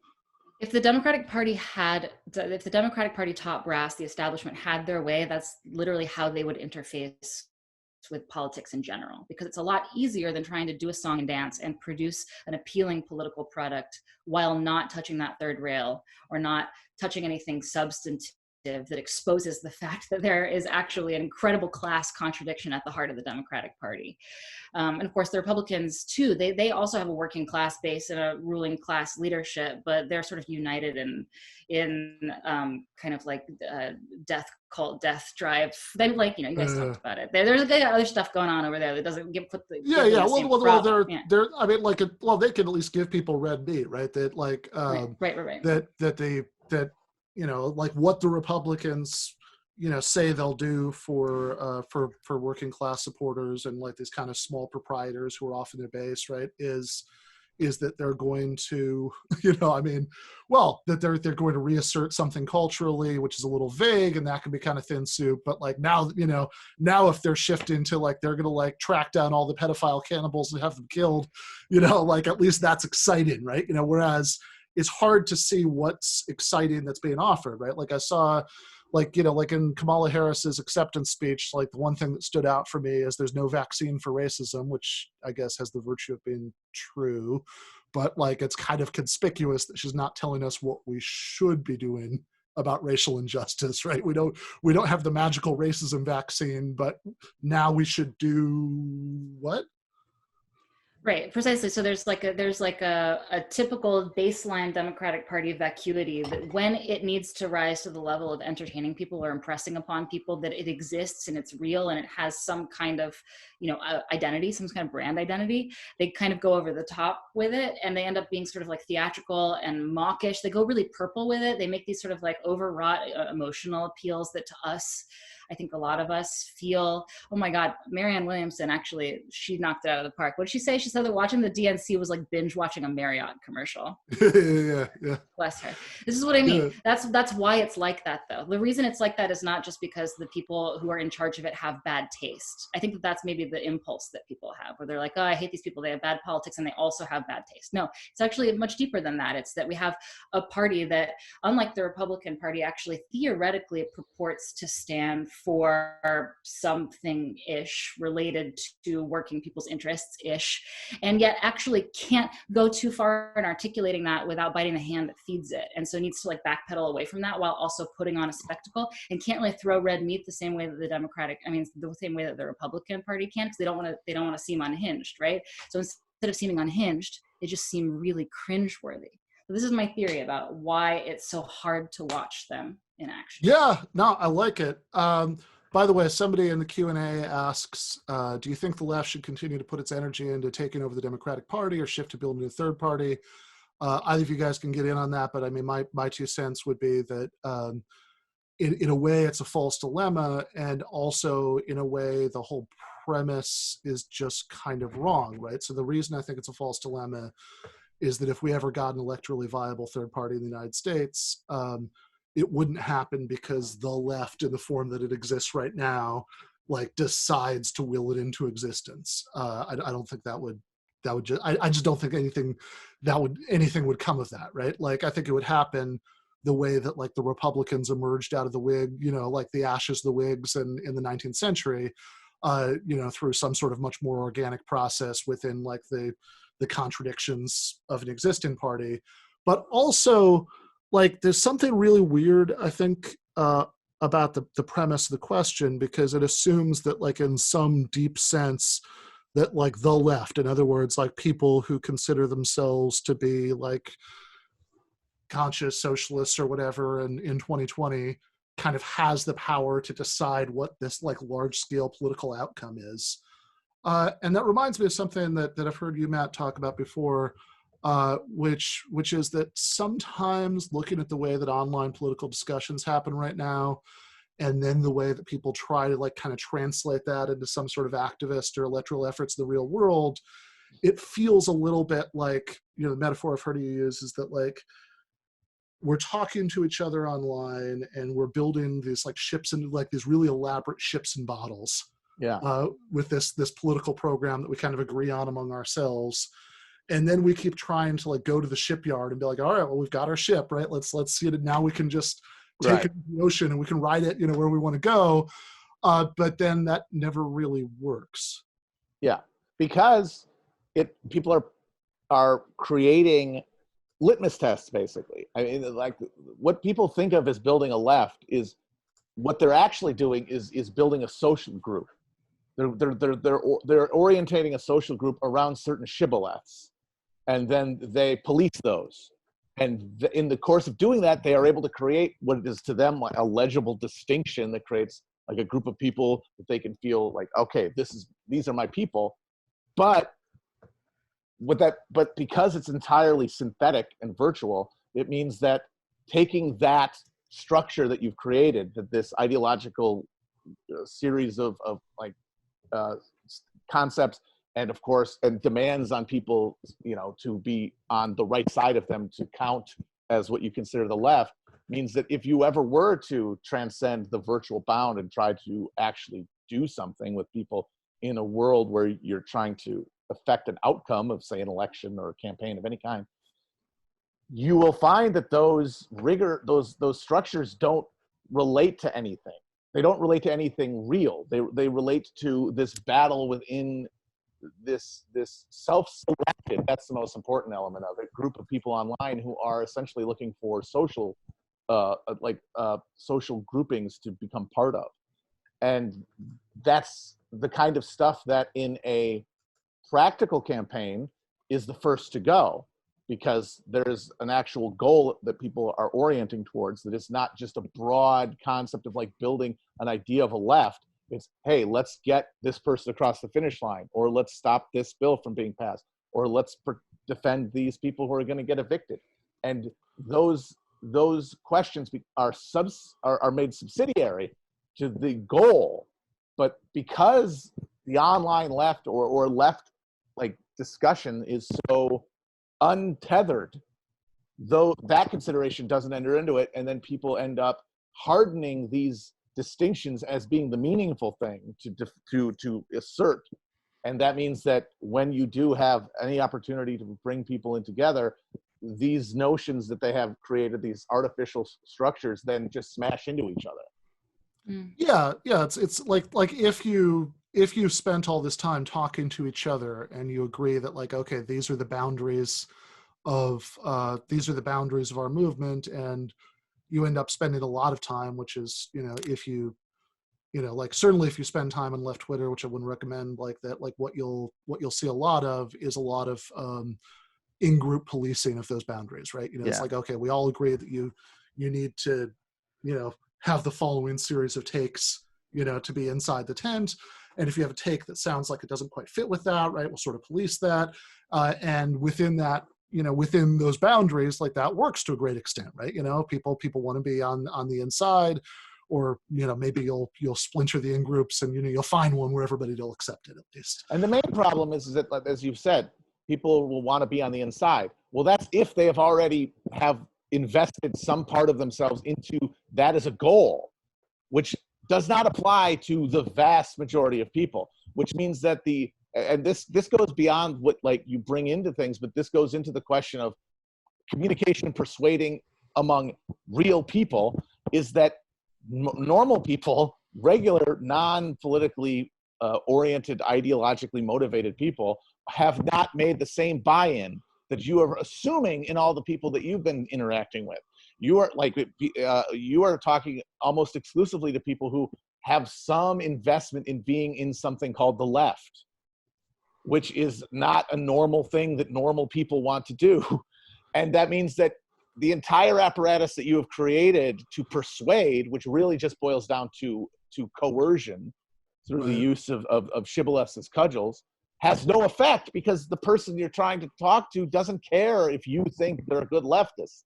Yeah, because I think that's yeah. I was gonna say I think that's a really good point. I think that an analog is maybe for people who aren't religious. I'm not religious. Is try to imagine what it would feel like if someone told you that you were not being a good like church goer or a good Christian. It just like wouldn't really. It's like okay, it doesn't alter your behavior in any way whatsoever. So I think that's a really good analogy. Actually, I was not prepared whatsoever to talk about this, but now that Matt's talking about this, I just have to say I'm reading this book by Aaron Leonard called A Threat of the First Magnitude, and it's about the FBI's infiltration of some Maoist groups in the late 1960s and early 1970s. And one of the things they did, I mean, everybody knows this, right? Everybody knows that when the FBI infiltrates left groups, they try to heighten, they try to heighten the conflict within the group. But a sort of actual anecdote to this effect is that the group Revolutionary Union was infiltrated by the FBI, and the informant himself recommended that the inaugural edition of their paper, which is called the Red Papers, be dedicated to tearing down another group called Progressive Labor. And then they so they did it and they published it, and it was denouncing them as revisionists. And then they looked at this is before the internet, they looked at the roster of people in Progressive Labor, and they sent them in the mail issues of this in order to get under their skin. Well, now they don't have to do that. They don't have to look at rosters, and they don't have to send people issues in the mail. I mean, we literally have Twitter. It just accomplishes that automatically, right? So every time you get involved in a doctrinal fight on left Twitter, imagine yourself as essentially doing precisely what the FBI informant was doing when shipping out copies of you don't need to ship out the red paper when we all live in this like online panopticon where everybody's surveilling everybody as a matter of course anyway. And what's really amazing about it is that like as with the FBI infiltrators, I mean, now all movements are totally open to police informants, but also just bad faith self-promoters and narcissists and maniacs, because if shibboleths are the only thing you can go by, if you're assuming bad faith in everyone because you're trying to sort more than anything, then all anyone has to do is master the language, and they are in. And that means that whatever obstructive or undermining or counterproductive actions are then filtered through a lens of, well, they're on my side, so there must be something to what they're saying because they're saying the right things. Mm-hmm.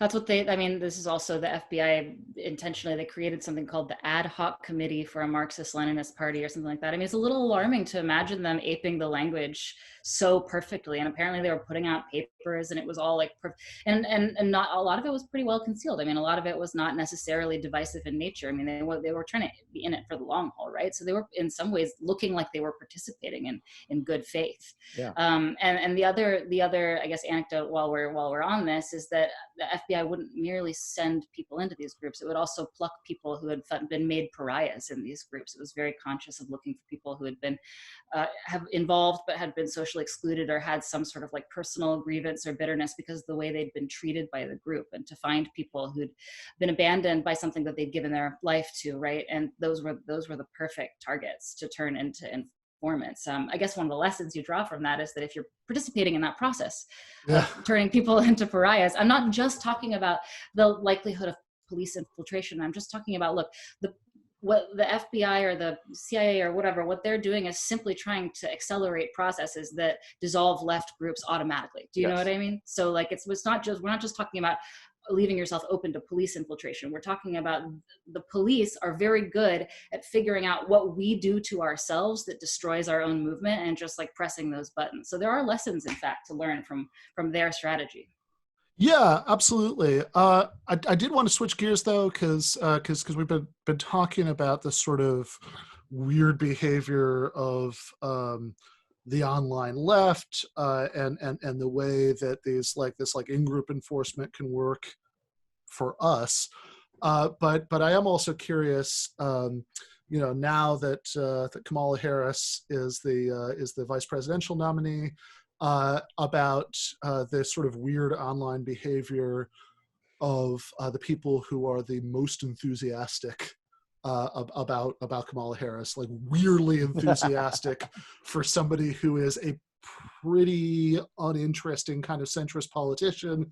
Like if anything, kind of like a weather vane of where the Democratic Party is, like at any given time. Up until very recently, her big selling point was that she was such a tough cop, and but now she's all on top of various criminal justice reform things. There was a long weekend where she supported Medicare for all to position herself for a presidential run, and then she was back to supporting some kind of two-tiered, public option, system. So you wouldn't think that this is the sort of figure who would inspire this kind of like rabid, you are our queen and we will die for you level devotion. Well, I mean, her lack of qualities, certainly positive ones, but seems like almost any, is it highlights the phenomenon and shows the sort of oddness of the intensity of feeling, but the general dynamic, I think, is predicated on the fact that you have among Democratic voters, at least a significant portion of them, they have at a certain level, either because it's in their interests or because they have lost faith that things can change, sublimated or obliterated their demand that the party do anything to make anybody's life better, and have replaced that with a passionate desire to see some sort of ratification of their identity in their political leaders. And that was a big theme in the Democratic primary, but then the joke of it all culminated. The punchline is that the person who the party regulars, the people who most reliably vote, chose was a guy who defied all of those categories, the whitest, malest, straightest guy you could imagine, old soda pop Joe Biden, which meant which creates cognitive dissonance. And since the Republicans, or not being political, are not an option for people like this for various psychological and social reasons, the presence of someone on the ticket who embodies these identity categories that they value becomes the entire and sole vector for their emotional connection to the ticket and the party, and so has to have this huge psychic place in their imaginations, even though they're fully not up to the task. I mean, a similar thing happens with conservatives. I mean, the people who fixate on Trump as a masculine figure of like untrammeled American manhood and virility, this waddling doughball who can't drive a car. It's a similar not like Joe Biden's fantasy. Father. He could drive a car. He could drive a car. It's a similar psychic fantasy projection to compensate for the fact that the fantasy is necessary. And I think that's a lot of the appeal of Harris. I agree with what Matt said. I also think that there's something else going on. This is basically it hits on the exact same thing that I mentioned earlier, talking about like why the Democratic Party's cultural productions are so embarrassing and painful to watch.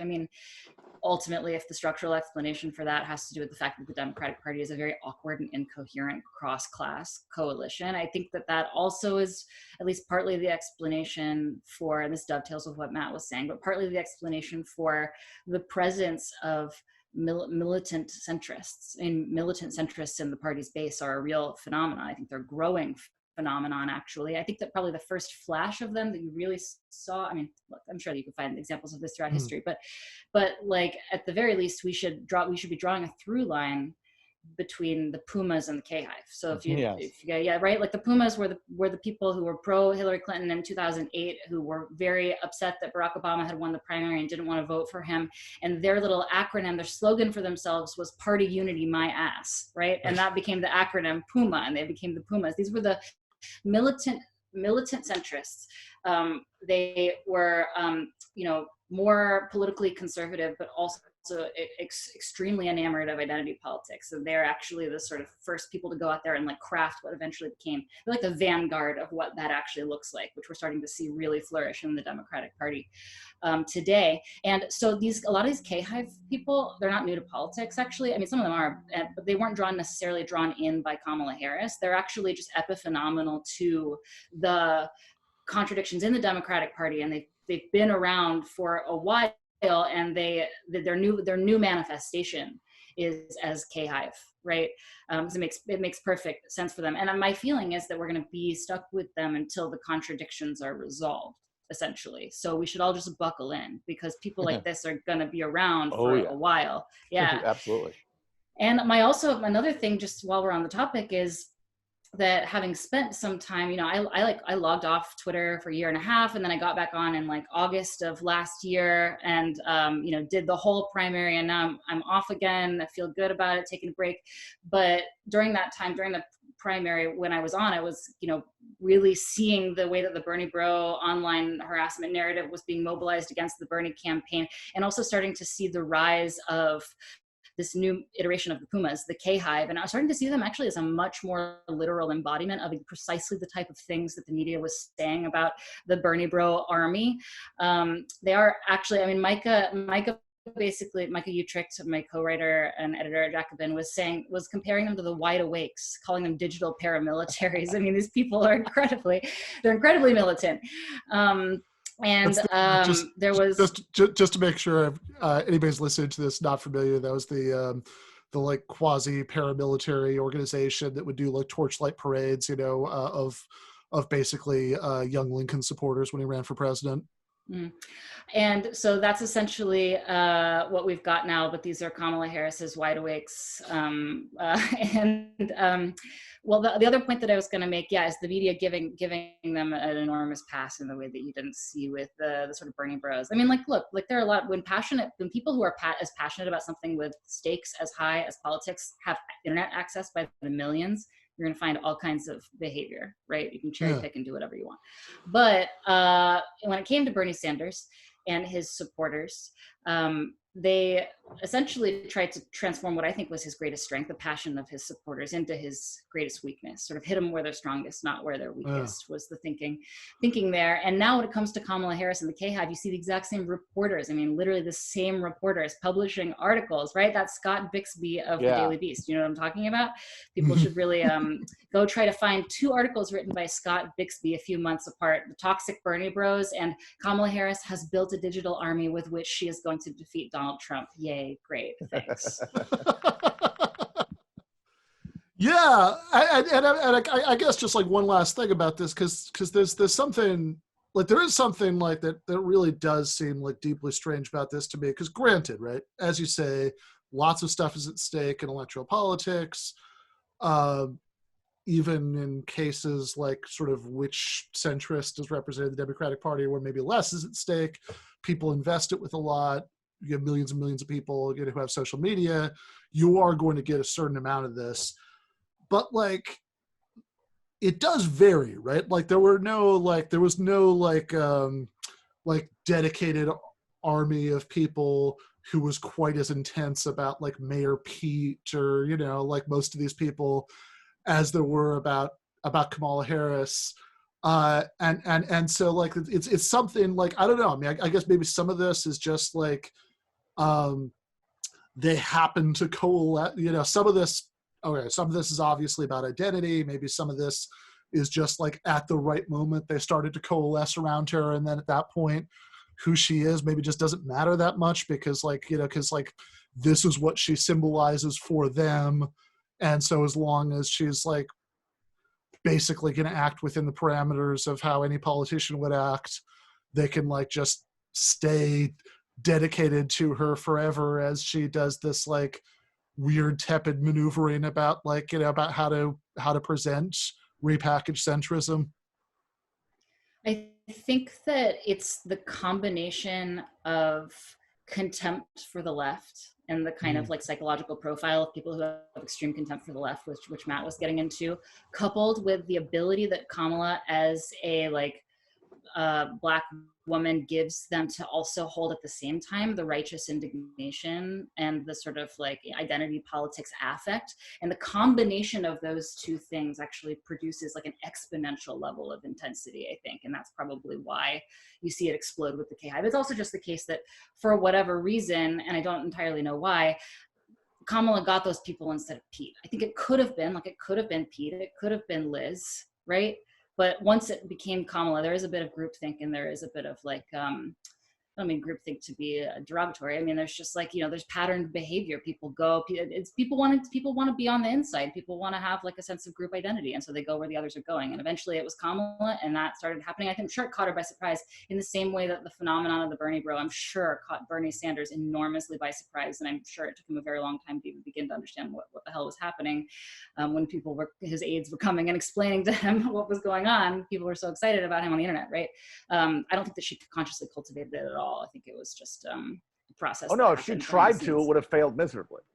Right. I mean, if she had tried to get people to see her that way, that would have made people aware of the phenomenon. Like, it has to be like this almost subconscious transference. And so you just have to be the vessel. And that's what she was. Makes sense. All right. Thank you guys both so much. I really hope that you both come back on soon.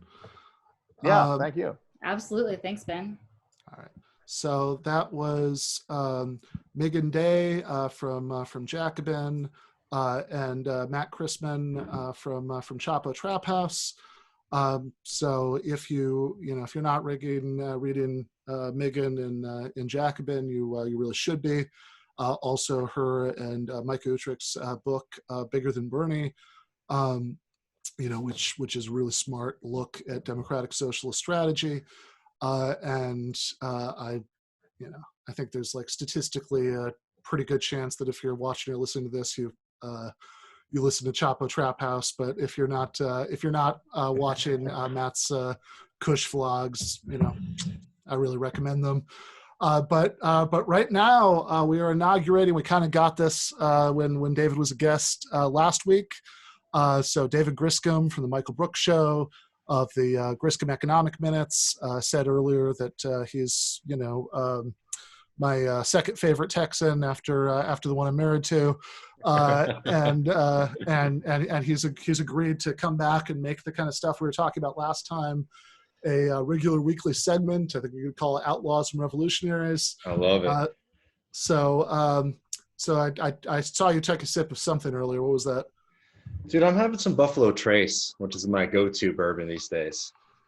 Nice. Yeah, no, I have just been, drinking this Oberon, but I did pour a glass of bourbon to start when you came on to do the segment. Hell yeah. So this is Woodford Reserve. So it's a pretty nice smooth bourbon. But on a not entirely unrelated toopik, I want to talk about country music. You defended the leftist credentials of Willie Nelson last time. Thought we'd maybe go through a couple more of these guys, the first couple of these segments, and then just kind of settle into you can just talk about some of your favorite music, and Sure. And when politics comes up, it comes up. But the obvious place to go now for this week would be to talk about Johnny Cash. Yeah, and I'm really happy to talk about Johnny Cash. Johnny Cash is somebody whose legacy I don't feel like you have to defend as much because he is such a rebel figure for so many people. But I just wanted to give a little vocabulary to that argument to folks. I don't know, Johnny Cash is remembered more for sort of being, drinking a lot, causing a lot of trouble, and just sort of having a kind of FU persona. But people forget about how radical a lot of his music is. Obviously, there's Man in Black, which is a phenomenal song if you're not familiar with it.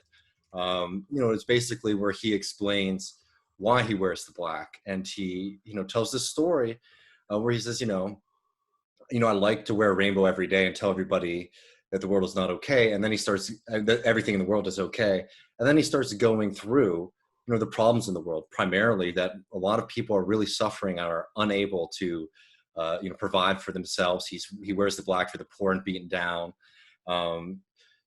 really a radical anthem in a lot of ways. I mean, basically he's seeing and presenting himself as a kind of champion for the people who are left behind, which I think is fundamental to Johnny Cash's music and persona and his legacy, in my opinion.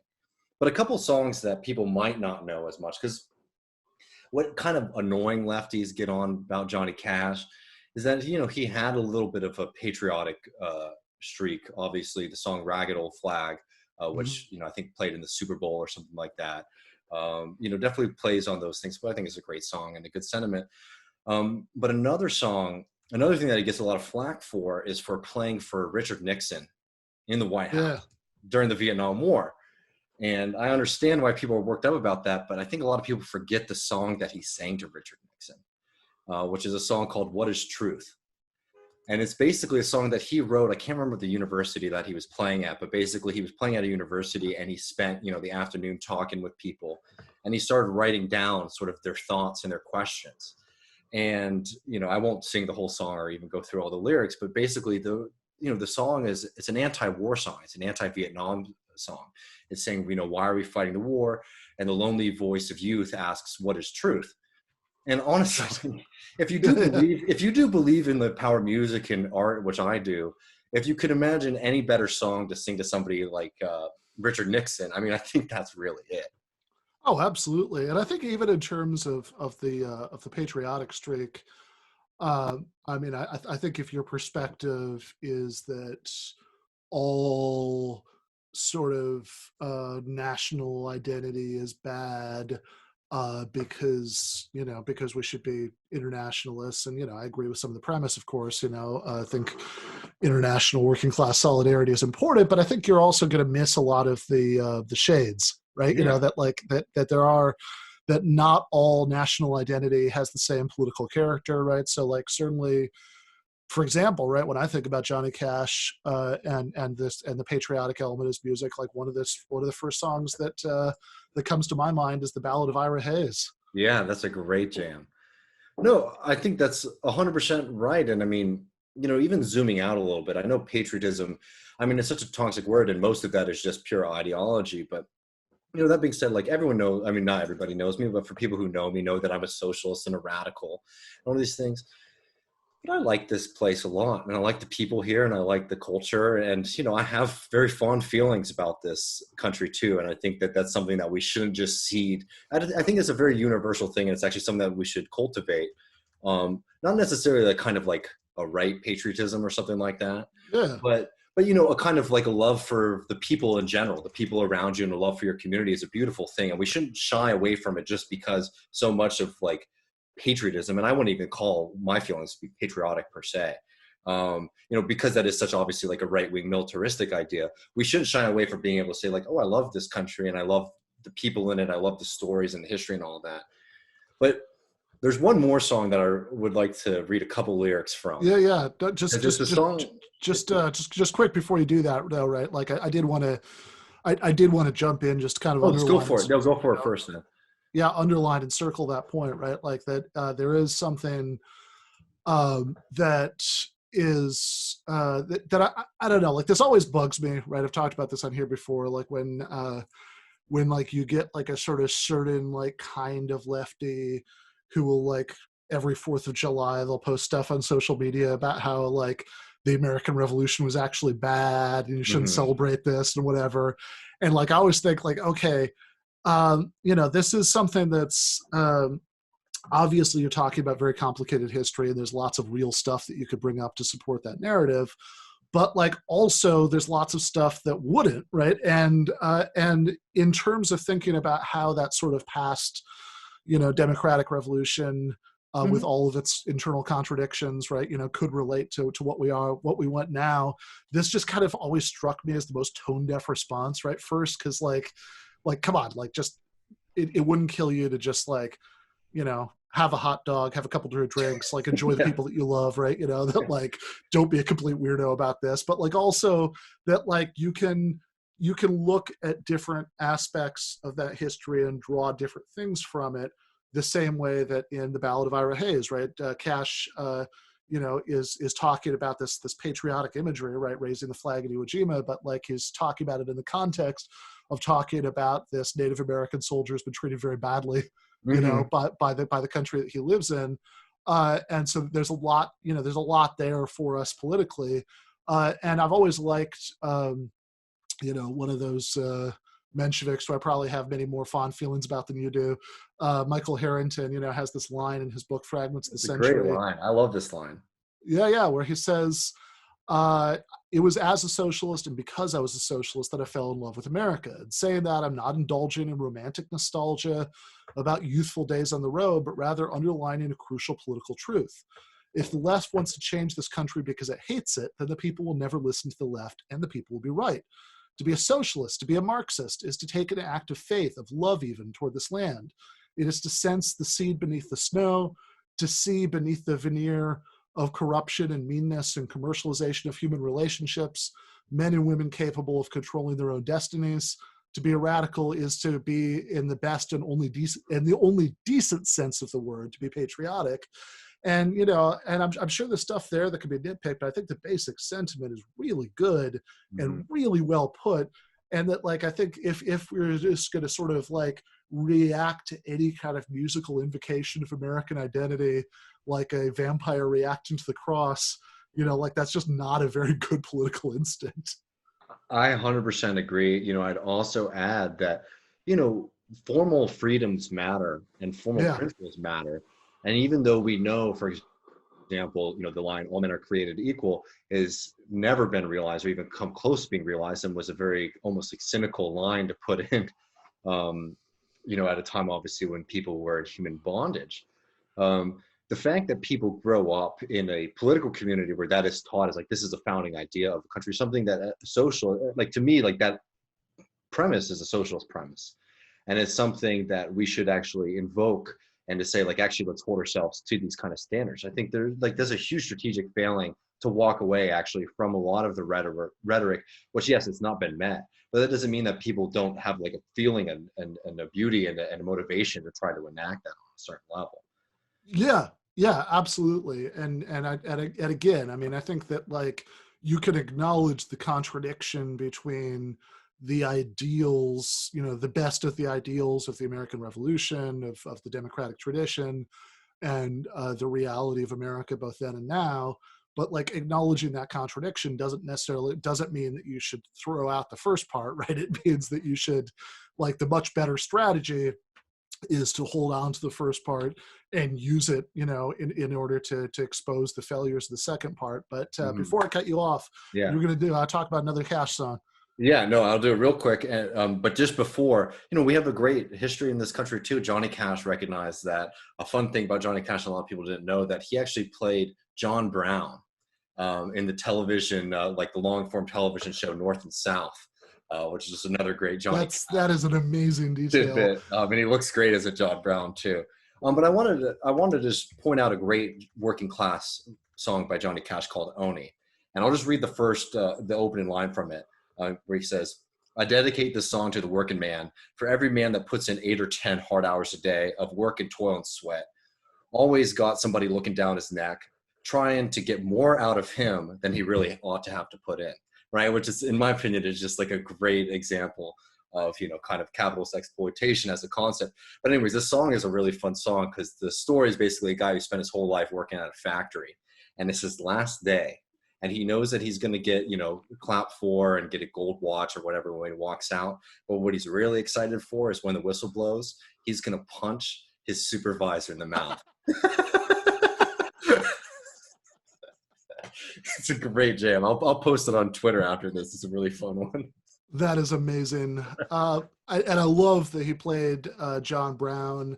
I was actually just reading this article in Unheard by our friend and comrade Ralph Leonard, which starts out with this great detail, right? Which is, I'm just going to read out here. Shortly after his divorce from the Nation of Islam, Malcolm X was asked in an interview whether he would accept whites into his short-lived upstart organization, the Organization for Afro-American Unity, OAAU. Definitely not, he instantly snipped. But after a moment's contemplation, he added, if John Brown were still alive, we might accept him. I mean, fair enough. All right. Thank you so much, David. I know that you're smoking My some meat right fans are now. interested. My poor man's brisket is going great. I'm about to pull it off in about 20 minutes. Nice. All right. See you next week, David. All right, talk to you later. Bye. Bye. All right.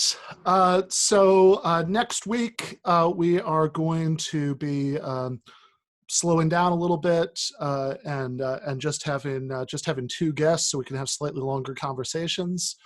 The guest you just listened to, of course, was David Griscom from the Michael Brooks Show. And before that, we had Matt Christman from Chapo Trap House, Meagan Day from Jacobin, Djene Bajalan, who writes for Jacobin and is also a history professor at Missouri State, and Eric Levitz from New York Magazine. But next week, the two guests are going to be Nathan Robinson, who's the editor of Current Affairs, and then Yaron Brook from the Ayn Rand Institute. So obviously, Yaron is coming on to argue with me. So Nathan Nathan Robinson and I just co-wrote an article that was a review of Glenn Beck's book, Arguing with Socialists. I read that because I had gotten up to 100 patrons on my Patreon. And so I told people that if I made it up to 100, the equivalent that I was going to do of a food bucket challenge or something like that would be that I would read Glenn Beck's Arguing with Socialists. And I did indeed, that big bowl of spiders, I ate every single spider. I read the whole thing. And it wasn't very good. I think it's effective propaganda in some ways, maybe more effective than we might like to admit. But certainly the reasoning is terrible. And so Nathan and I talk about it in the review, which the issue just came out. So it should be mailed to print subscribers very shortly. And I think there's going to be an online version of the review posted eventually. So next week, Nathan and I are going to start out talking about Glenn Beck. I read the book, so I could write my half of the review. We're going to have to talk, by the way, about what literary food bucket I could eat when I get up to for 500 patrons, which would be the next goal. That's patreon.com/Ben Burgis. You get early access to these episodes after the Zoom recordings. Also get weekly essays and regularly scheduled Discord office hours voice chats. But we're going to start out talking about the Beck review and about Glenn Beck in general. Nathan actually also read a biography of Beck, while we were writing the review. And I think if you look at Beck's whole history, it tells us a lot about the right. And then we're going to use that as the jumping off point for talking about several more of these right-wing ghouls that Nathan has written about, people like race science huckster Charles Murray, co-author of The Bell Curve, like Ayn Rand, and a few others. And then during the second half of the show next week, I'm going to be arguing with Yaron Brook from the Ayn Rand Institute about the Randian view of selfishness and why they think it's a virtue, and what sort of argument they can make for this, and why I'm radically unpersuaded by all of that. So that is coming up next week. Somebody in the chat asked if we're going to have a chalkboard for talking about Beck. We totally should have. Going to think about whether there's a good way to incorporate that. But meanwhile, this should be going up in nice edited forms. Patrons get immediate access to the Zoom recording, but it should be going out into the world as a podcast on Monday. You can download that, and please also rate and review at all of the usual podcast places, Apple Podcasts, Google Podcasts, all of those. And it will premiere on YouTube, the video version, at 7:30 p.m. on Monday. We do that at 7:30, so it doesn't conflict with the Jacobin talks that are supposed to end at 7, but often go a little bit over. But meanwhile, I really enjoyed this. I hope you guys did too. I will see you next week.